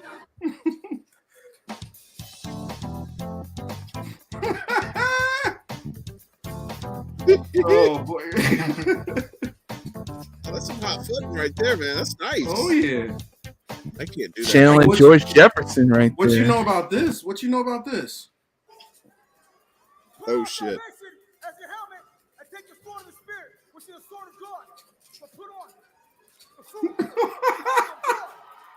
Tuco's popping for Jesus. Is he having a seizure? Goes, pop, Holy Spirit. pop She's locking doing for it right. Jesus. Pop Wow. locking for Jesus. Oh, and get let's Now he's having like a stroke or something. What? What the shit? This is way better than what Chris showed. Oh, showed the other day. Yeah. Oh, That man. took me all to the front, to the front, to the back, to the back. See, that's The something. elders. Everybody remembers Tootsie Roll? And this is church too. Okay, Ray, you can't bring your work to church. Jesus. I take my clothes off for God. This was the worst bring your daughter to work day in history. The collection plate is underneath the pole, so It looks people like can it's throw gonna the fall dollars at apart. the plate. Oh wow. And a notice in the background. These are kids here. Look at the Yeah. little Little kids. 5-year-old These are kids children here. Kids. She's throwing scarred her for life. kids. Oh, I That's- forgot. That's Where's that my guy? shame. I gotta show you my guy in here. This dude. Training. It's like a strip club training. Oh yeah. Pole dance, pole exercise. Trying to remember. You exercise with a pole, something like that. Just like Yeah, she's just exercising. Yeah, that's what that is. yeah. When the kids look back on it years later and said, "I watched her exercise." Them kids. I love this. This part's hilarious. Mommy, look at Bam! Wow. What was that? What the hell? They throwing shit. Barely missed him. Trying to copy those. I don't knock bro. 500 degrees, no Holly Grove. On fire, I cannot be froze. You must be sniffing the same shit Hey, with that's me. not Used to bad. put up I tried to do that. I'd Bobby's probably nose. throw a hip out. I ain't gonna lie. Oh, here's my guy coming up now. That's too hard on the knees, man. We are not the same. Yeah, he should be on carpet, hopefully. Because in the concrete, his knees are gonna be shot. Notice how many Take times care he of your touches knees, the people. plate. Watch this dude. Watch this next guy. This next guy is hilarious. I can tell them.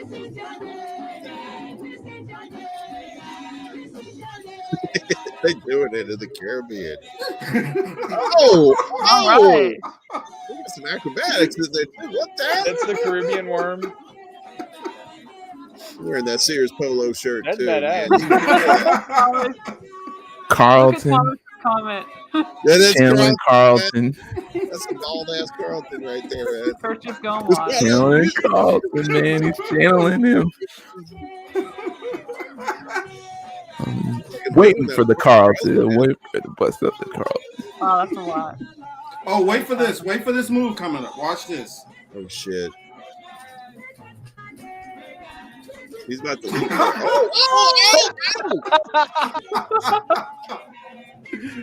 Oh boy.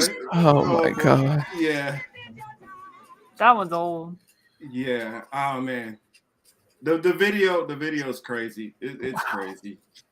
It is crazy. There's if you like religion done crazy, you should check out on YouTube the Jim Baker videos. It's not from the Jim it's not on the Jim Baker channel. It's this guy that does I can't remember his name, but he does he takes clips from the Jim Baker show and just makes them even more crazy. Man. Especially when he's peddling his end of the world food buckets. Have you ever seen Jim Baker's show? Of course. Oh yeah. I mean, he used to be on in the 80s with Tammy Faye, right? Mm-hmm. Until Jessica Hahn and that whole deal. And the scandal of the doghouse with the air conditioner in it. At the time, there were people like, "Ooh, air conditioner doghouse is spending the Lord's money on that shit."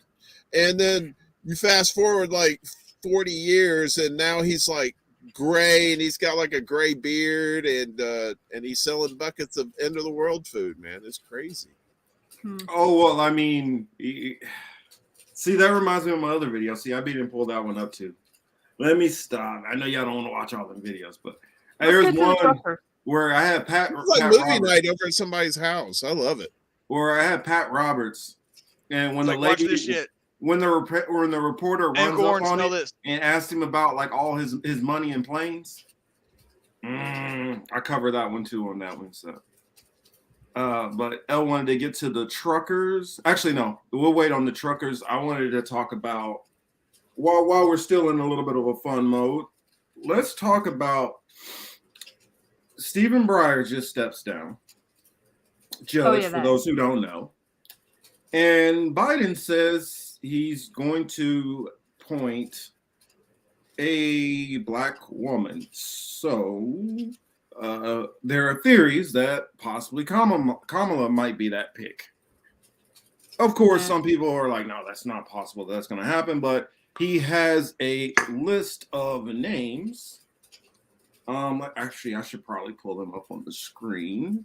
So is this the newest episode of Mainstream Media Circle Jerk? Essentially, Mark?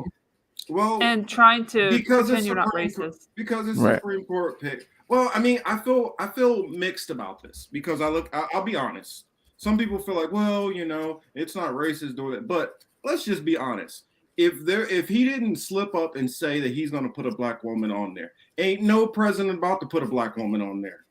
We're not going to see a black woman go on that court for 1,000 years. So hey, if you got to get there through screwed up means, that's how you got to get there. That's how the game He also works. promised to take Seems like a 10,000 distraction. off of the student debt, but he didn't do that. But that's Right. okay. It seems like a distraction. Like he the just reason- says things. The reason why I wanted to bring it up for the possibility of the political implications that he might decide to take this out because the power elites know that Kamala is she's a losing horse.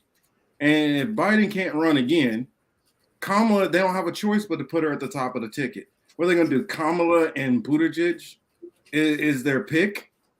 I just don't see how that works. So I mean, it makes sense to me. Well, I'll just put Michelle Obama, but she don't want that. Oh no. She don't No want that way. smoke at all. She knows that, hey, I'm doing good right now. I'm like the political version of making Oprah. money. I'm not No, I trying know. to fuck up my money train. No. And so Netflix. she ain't trying to get into it. Maybe. So I don't see how, and they couldn't just throw some other random black woman in there. That's not going to work because you're still going to have to answer for snub and Kamala. And you know her fucking crazy ass K-Hive, they're not going to stand for that shit. No. Don't they want her to be vice president still? I think a great job. You know? But I look at it like this: the fact of, I mean, let's be honest. As a Supreme Court justice, you have far more power than you do as vice president any damn way, and you're going to be sitting in a seat of power until you decide to fucking drop dead, basically, or you get pressured out like Stephen Breyer, so you don't become the next RBG. So I've never even heard of this guy. Have you guys heard of this guy before this? I know. Yeah. No I idea. know all about Stephen Breyer. I know all about Stephen Breyer. And Honestly, Kelly, if that happens, I'd leave.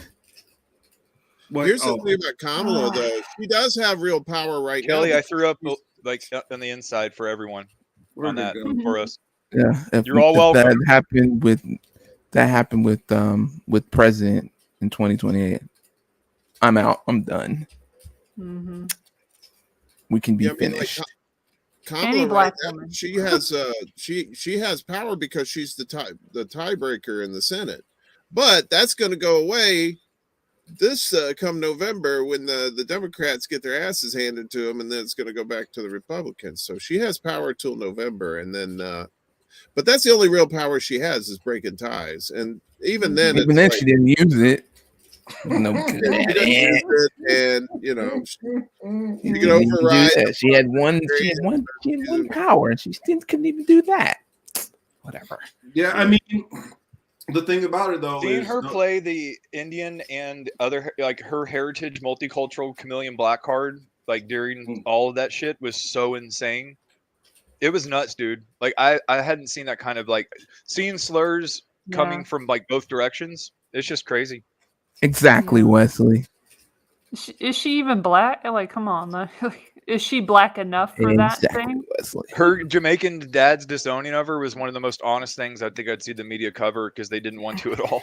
Well, that's the thing Yeah. about it. The media automatically takes because she has Jamaican heritage that makes her black.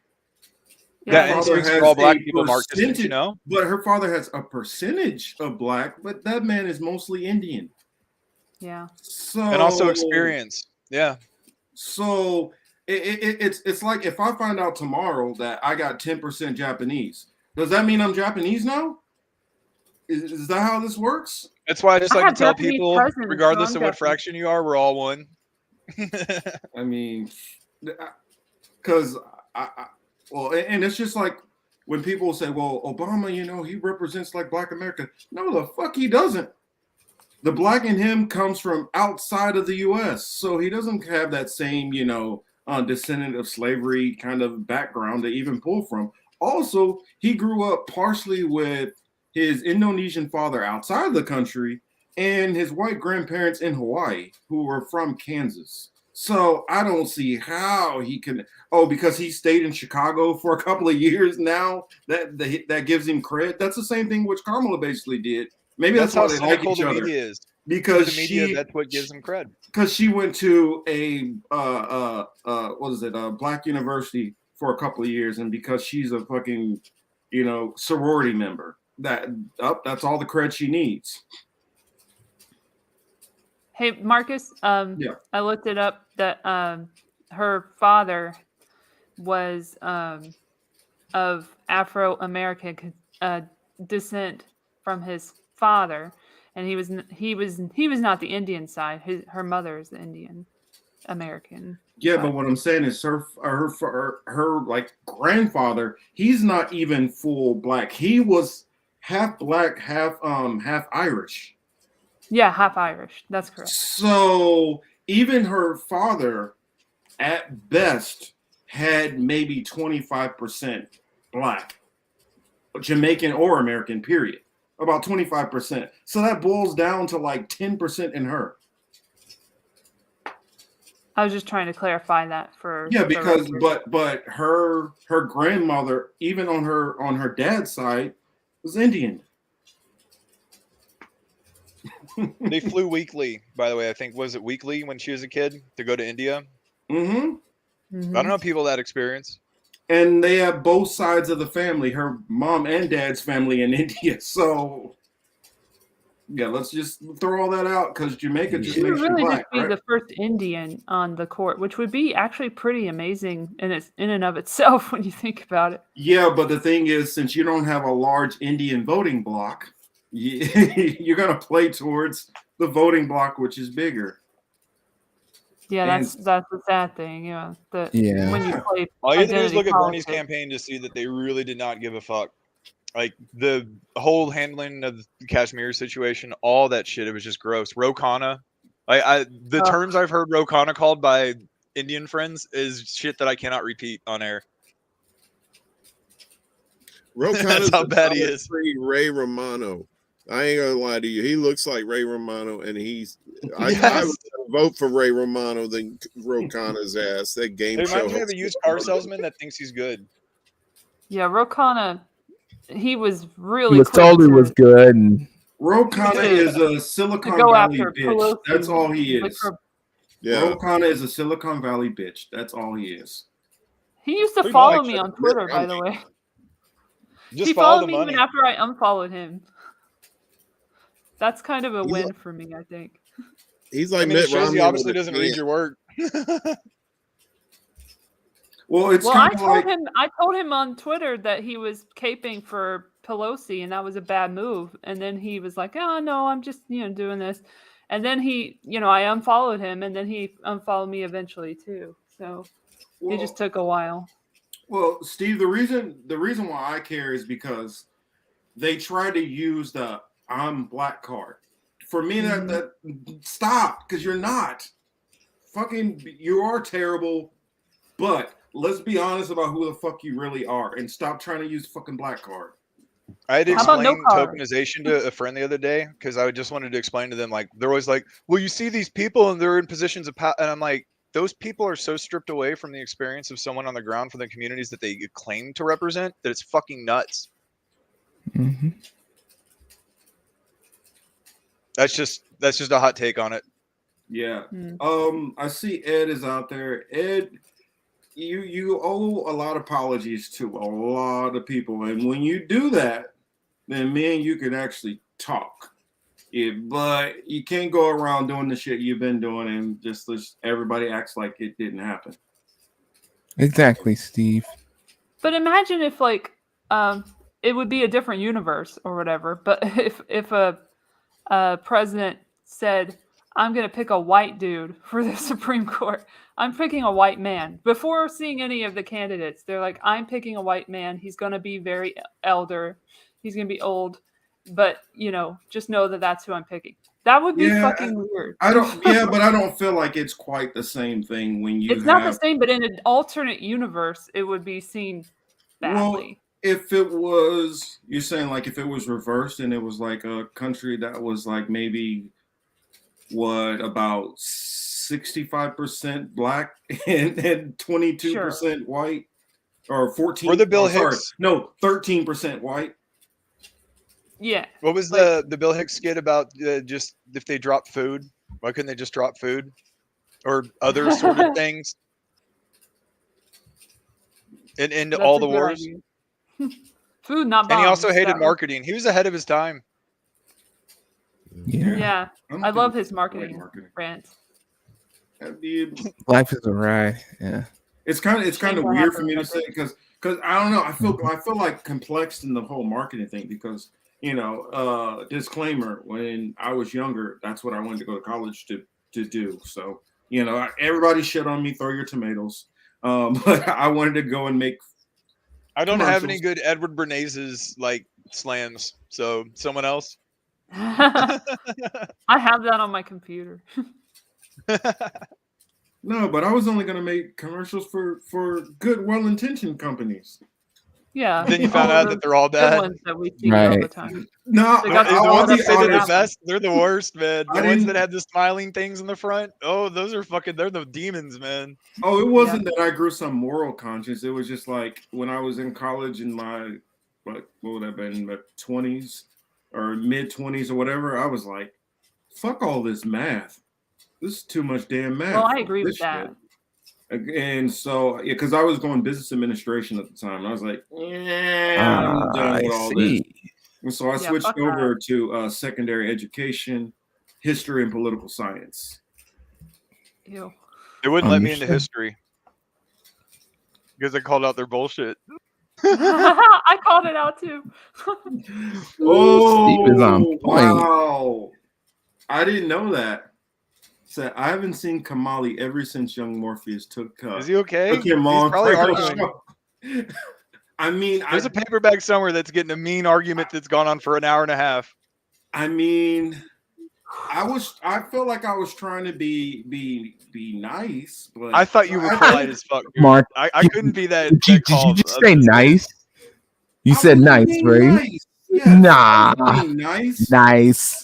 Don't say nice, that. Mark. Don't lie to the people. Don't lie to them. Don't do that. Don't lie. I put it to you this For the way. level of trolling that would have been applicable, perhaps, I don't know. Maybe. I'm not the judge of that. It's different when you're in the He's lying. conversation. I don't know, Matt Marks, you saw that kind of, well, it turned into a debate. And then the second one kind of was just like a straight up debate. Do you feel like I was being mean to Kamali? I mean, I just kind of told him that a lot of what you think is not reality, basically. And I mean, Why? That doesn't sound mean at all, Marcus. You were just nice as fuck, man. How That specific is do you deny have your to whole get to reality. isolate people? I mean, Jesus, like we're all one. Everyone's suffering is everyone's suffering. okay, then I'm gonna ask everybody. I'm gonna go around the panel. Ask everybody this question: do you think we're ever gonna get to a utopia society where everybody's gonna get along perfectly, and all the wealthy people are gonna release all of their money and divide it evenly amongst us all? Are you writing for Disney? Well, that was what he was basically saying he believes is going to happen. That ever did happen, we'd all be dead. He literally used the example. Maybe for the robot. When the conquistadors came to Hispaniola, Hispaniola, and he said, well, you know, when they first got there, those tribes were getting along in unison and they were cool with each other. And I'm like, do you realize we're talking about one tribe of people, the Taínos? We're talking about one tribe of people. They were treated like shit, weren't they? Well, it was only about, I mean, at best, what, 15,000 people we're talking about here? And you're thinking you can take what happened in a group of 15,000 people and expand that out to a nation of over 330 million people? I got you. Agreed, Thomas. It's Not just logical at all. there's two forms to no. There's drunk Uncle Marcus. There's Marcus Rage, and then there's original Marcus. There's no nice We're Marcus. all about comfortable narratives. What am I, chicken? Original, extra crispy? Extra crispy. I like that. There's Marcus. There's Marcus Rage, and then there's drunk Uncle Marcus. There's no nice Marcus. Extra salty and extra crispy. Well, you guys don't, if you guys knew, like, if you guys heard this shit before it comes out, the filtering process that goes on It's extensive. before I say some of the stuff, then you guys would know I am being nice. Look, anybody thinks there's going to be a utopian society is on some good drugs, because as long as humans stay human, we're not going to get any better. Look at us. I don't see it. 2022, we got worse than we were like 20 years ago. We were getting along a lot better back then. And now everybody's like, you know, Neil Young's fucking crazy. And, you know. And that's my point. Crazy. We keep getting worse. Worse. I tell people, I say, I'm not that. Let's see what next week I'll be 41. In my 41 years, this is what I've watched. We went from, okay, when I was a kid to kids were getting kidnapped all over the place, but the news didn't really cover it. And then, and we still kind of left our doors unlocked and stuff like that. Then it got to the point where now you can't leave your doors locked anymore. I mean, unlocked anymore. Now you got to have bars on your freaking windows. Now everybody's cursing each other out every 5 minutes. Now you get into a bad accident, you might get shot and killed or beat to death with a baseball bat. Then we had 9/11 happen, and then everybody is like, screw all these people. And the days of we are the world are long gone, and all it's doing is getting. I remember when we used to be like, well, America, we're kind of assholes here, but like in the UK, they're kind of cool. Now we see them and they're like, fuck you, towelhead, get out of my country. And I'm like, are y'all not seeing what I'm seeing here? I mean, we like to have fun and relax and kind of block some of that shit out. But come on, when you take a look at it, I mean, it reminds me of like Bond, Goldfinger. If you watch it on Blu-ray versus the original one, you see that nice, pretty hotel in Miami. It's like bleach white. It's beautiful. If you've been to Miami now and you see that same hotel, it looks like a shithole. That's what's happening. Vegas, with us. dude. It keeps Look at Vegas in getting those worse. movies too. Yeah. Hollywood's pretty much like that. Yeah. too. Hollywood too. And I don't know how they film in LA. Like, I always wondered that See- whenever I visited, because I was like, there's so much shit going on. They sweep Well, it away. Well, what I they was gonna do ask. is I bet they close shit down. what That's they probably do is a lot of it happens like the street scenes. A lot of that stuff happens like in Long Beach, and they will shut the shit down, and traffic it gets even fucking because the worse than choke it already points. is. Yeah, it makes sense. And that's what Did happens. So you ever everybody's park just for those? miserable. Just trying to park for like Santa Monica Pier or some shit like that. It could be hours, man. It just I used to gets live out worse, there. and they don't give a shit because they make money. They would block off Hollywood Boulevard like all the time. I used to work at Borders Book over there on Sunset and Vine. Oh my god, I miss I Borders. remember when that existed. Walden Books. Walden Books. Borders. Borders. We love Walden Books. Borders was Fuck, awesome. yeah. Barnes Ugh. and Noble, Yeah, Borders was dope. Borders. Borders was great. Yeah, our GM was like selling dope. I mean, it was great, man. We love that fucking place. But they would always shut down. H-Reds, exactly. It was a great place. Now it's a Walgreens. I think all the border stores, because they closed in 2011, the whole chain just went. Right, the whole thing went gone. Yeah, Yeah. Still have one. Yeah. I still hope from them. You know, a lot of things Yeah. killed it, but for the most part, it was poor management.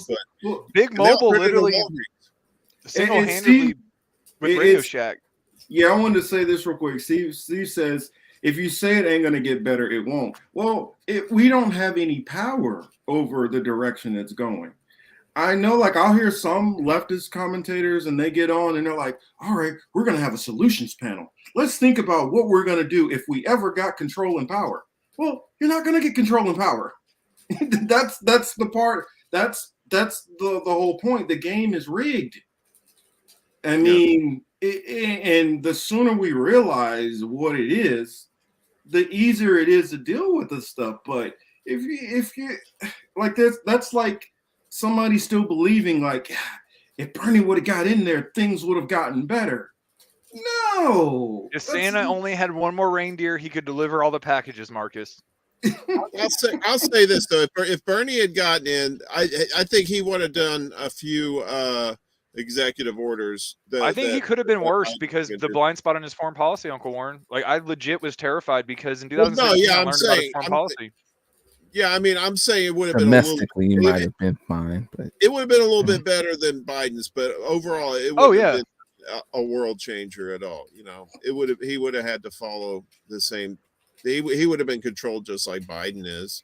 I mean, there's a great comment by Dr. Carrie Madej because people keep asking her. They keep trying to tie her to Trump for some reason because she's a doctor and she's talking against the narrative. So of course, like she's got to be a Trumper or some shit. But she said, like they ask her all the time. She's like, anyone that's gotten to that position of power is put there for a reason. That's all you need to know. Why are you quibbling over why they're there or how they got there? They're there for a reason. You should just take notes and try to like see what caused that reason. It's a systemic issue. The primaries are a joke. I mean, those are all fixed. You know who's good. I mean, they like to make it dramatic and make you think, no one really embraces the concept of a system. Everybody wants to blame like a specific person. Everybody wants to say it's red versus blue, unvaccinated versus vaccinated. I'm like, the system that operates around them, right? System that operates around them still runs no matter which side you pick. So it's a self-reinforcing narrative too. That's the beauty of it is they don't even have to coach people on what they have to say. They get people in such fear that people will react in a fight or flight instinct to immediately lash out at someone that is forcing them out of cognitive dissonance. I've seen it all the time in recovery. When you force someone to confront their addiction, they will do anything to get out of their skin when you're confronting them with their addictive behavior because it makes them confront something that they're hiding. Yeah, I wanted to add also the thing about it is I wish I could just go with it's all about how you manifest and positivity, and I wish I could, but I can do that. The thing about it is one person, or let's say all five of us had that. Let's say everybody who's listening right now all had that positive frame of mind. You still have billions of other people who don't have that mindset. I don't see how that willpower overpowers the other people's willpower for people to continue to be greedy and people to continue to want things the way they want. I mean, when you have people who literally have trillions of dollars who are running this show and have been running this show passed down generationally for thousands of years, because we hope that it's going to be better. That's not how it works. I mean, just like when I hear people talking about, oh, we just got to get rid of capitalism. You do realize the same people who run capitalism and who run socialism and who run democratic socialism and who run communism and who run feudalism are all the same damn people at the top of that. It's all the same like people. Coke and Pepsi and RC Cola. Yeah, and all they do is say, well, they're tired of they're tired of feudalism. So okay, yeah, we'll overthrow the king, and the king was a puppet in the first place, just like our presidents are puppets. The systems are not what's really going on, and like for those people who think, oh well, you know, Jeff Bezos just pays some more taxes. Jeff No. Bezos and people like that are errand boys to the people who are really, quarterbacking. Their Really businesses in fail, and then they charge. get government contracts, and then all of a sudden they start making money. Funny how that happens. Almost like they get research. But now they care about old Bob over there on welfare. Let's worry about I the mean, dude Gates getting a cares food about stamp. doing the shit he did in Africa. That's all I'll say. Fucking disgusting if you see that video, man. I tell you though, the real leaders are going to come out of any sort of direct action that happens on a mass scale. You know what I mean? That's absolutely. You electoral politics is dead. It's not going to change anything because it's the same old game all the time. I mean, like it may be like It's that voting in a fixed horse race. It may be like that movie, like where something catastrophic has to happen to the planet in order for people to realign their thinking about shit. Because right now they can't get out of that mode. Everything is the same that's been for the last 200 years. You know, if you had like a rock that was coming towards the planet, Is that Fuzz? What's up, that Fuzz? Fuzz? But you think would, that much love, Fuzz. Thanks, the Fuzz. I like that the Fuzz. I pandemic didn't know would have Fuzz, but would that have sounds helped I'm move glad you're here, things man. along, but it didn't.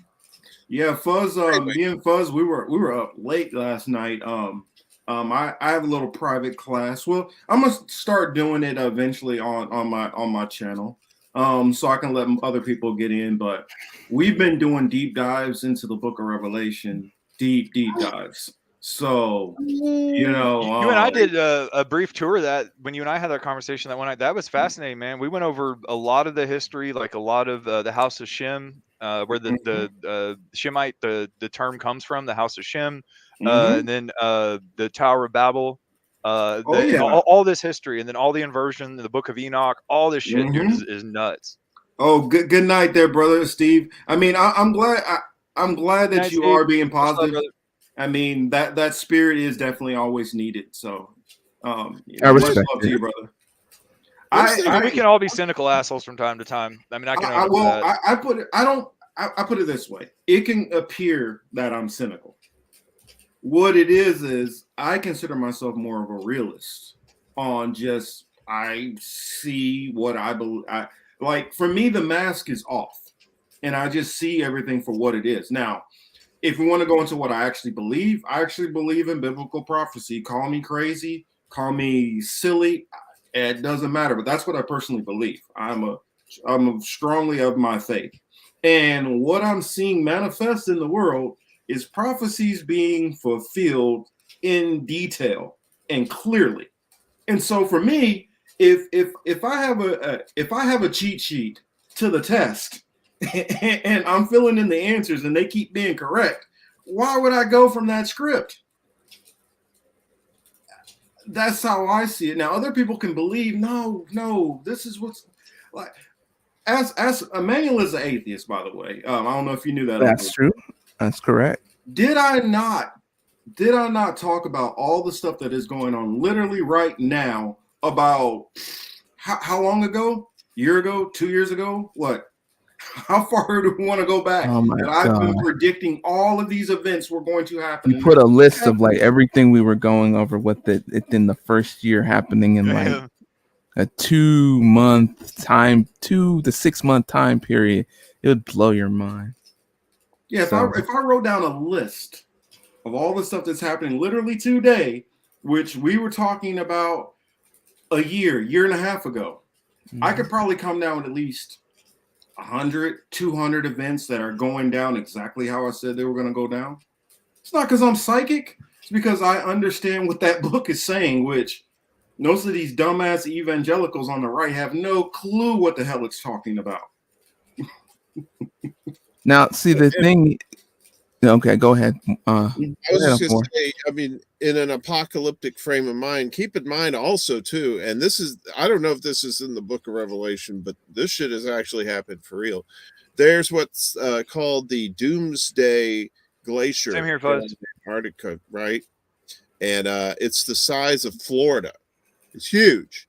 And the only thing that's keeping it on the continent is this ice shelf, and they just came out with this study that they had scientists down there who were studying it, and within 5 years, well, maybe 4 now because the report came out last year, So probably within 4 to 5 years, that ice shelf is going to go, and then Florida ice is going to go into the drink, and sea levels are expected to rise at least 2 feet from this. This thing is gigantic, and that's within 5 years. So by or maybe 4 years. So by 2026, 2027, you got that shit. And in 2029, you have Apophis, that meteor that's supposed to come close to Earth. The 2029 is not the date to worry about, because that's when Apophis comes through by the Earth. But there's a slight possibility that if it hits a certain gravitational point away from the Earth, when it comes around again in 2036, boom, there's your don't look up for real. So I mean, Mr. Positivity, have a great life, because it ain't gonna last too long. Hey, Kira's rant says, so what direction do you think is best to direct our energy in? It's about being, the best way to direct our energy is into positivity, love, kindness, and care for each other.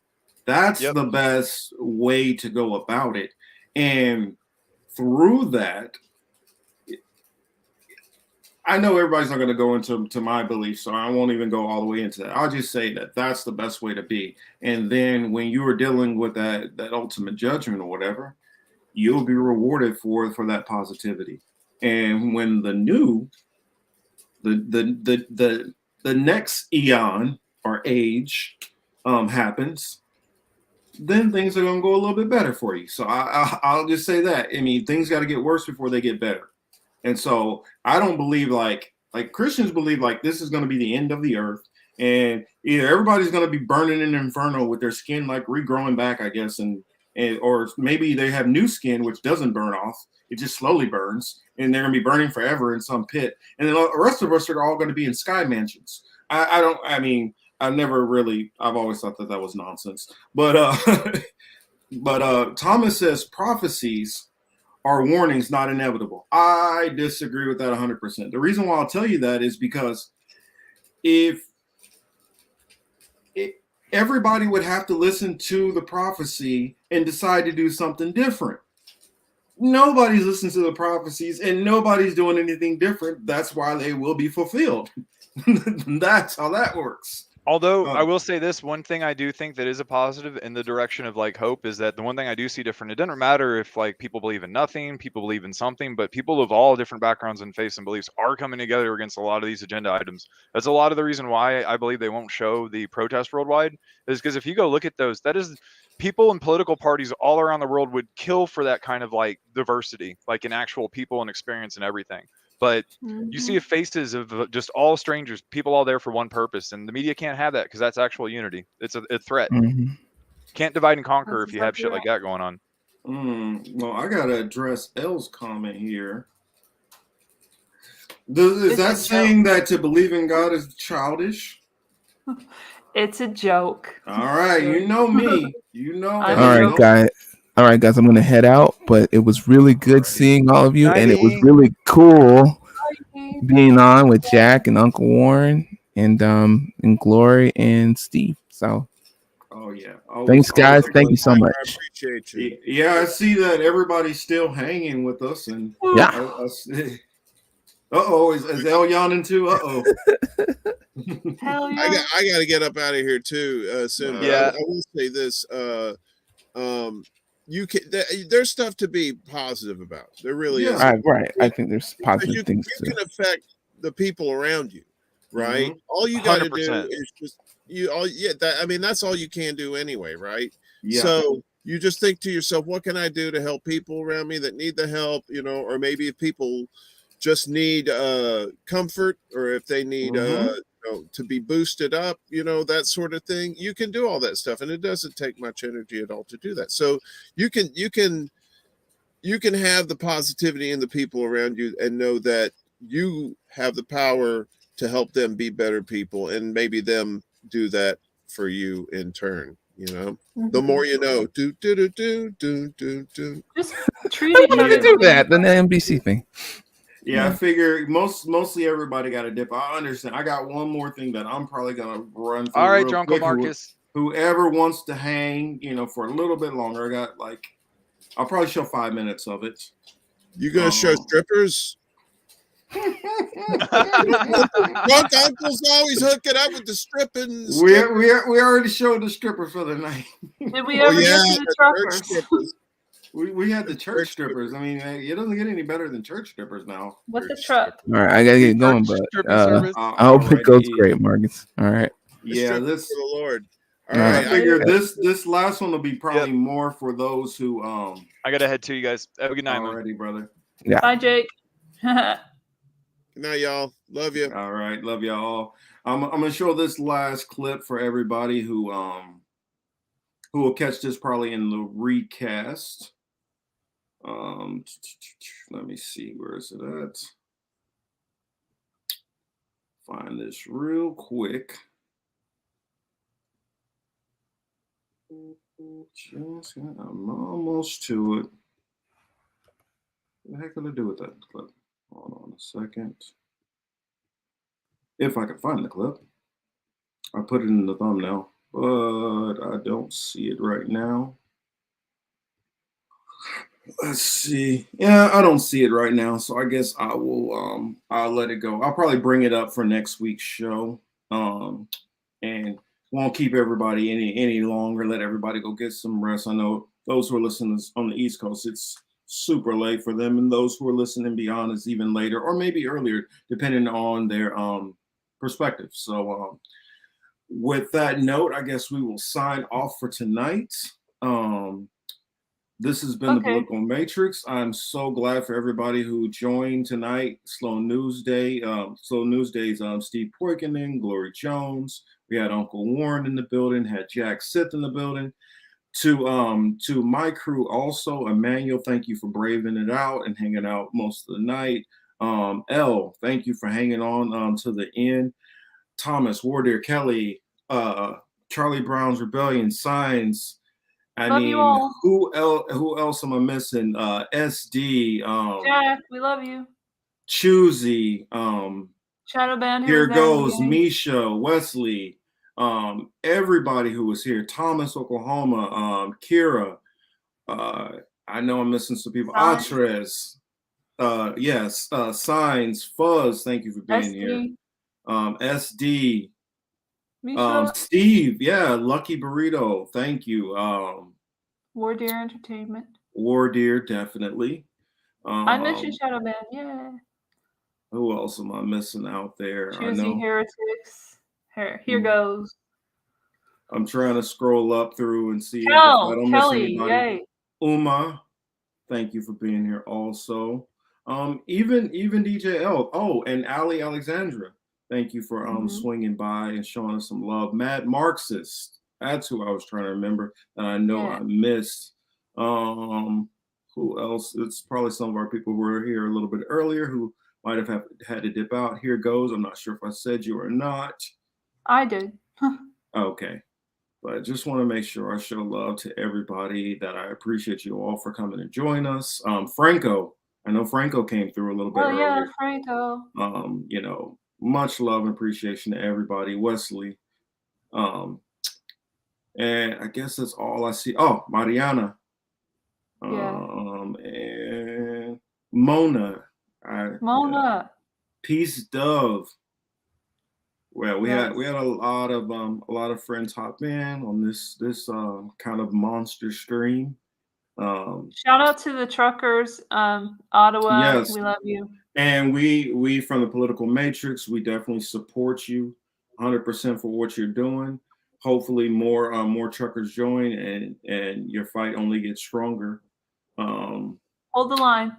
Hold the line as strong as you can. And if we could do anything, start these not cash apps, but you know what I'm saying, GoFundMe so that we can start chipping in to help you guys out.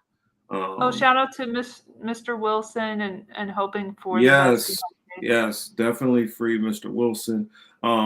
Last thing I'll say is anybody who can help in any way, if all you can do is get the word out, just get the word out. I mean, we can get more attention behind this and help Mr. Wilson. Thank you for Glory for swinging by again. That said, this has been the Political Matrix. I'm your host, Marcus Young Morpheus Cage, Marcus Rage, or Uncle Marcus, if you like. So Drunk Uncle Marcus. Drunk Uncle Marcus, and L. Latham here with me until the end. You guys all Super have Upper a good Podcast. night, wonderful weekend, and I forgot. Go Chiefs.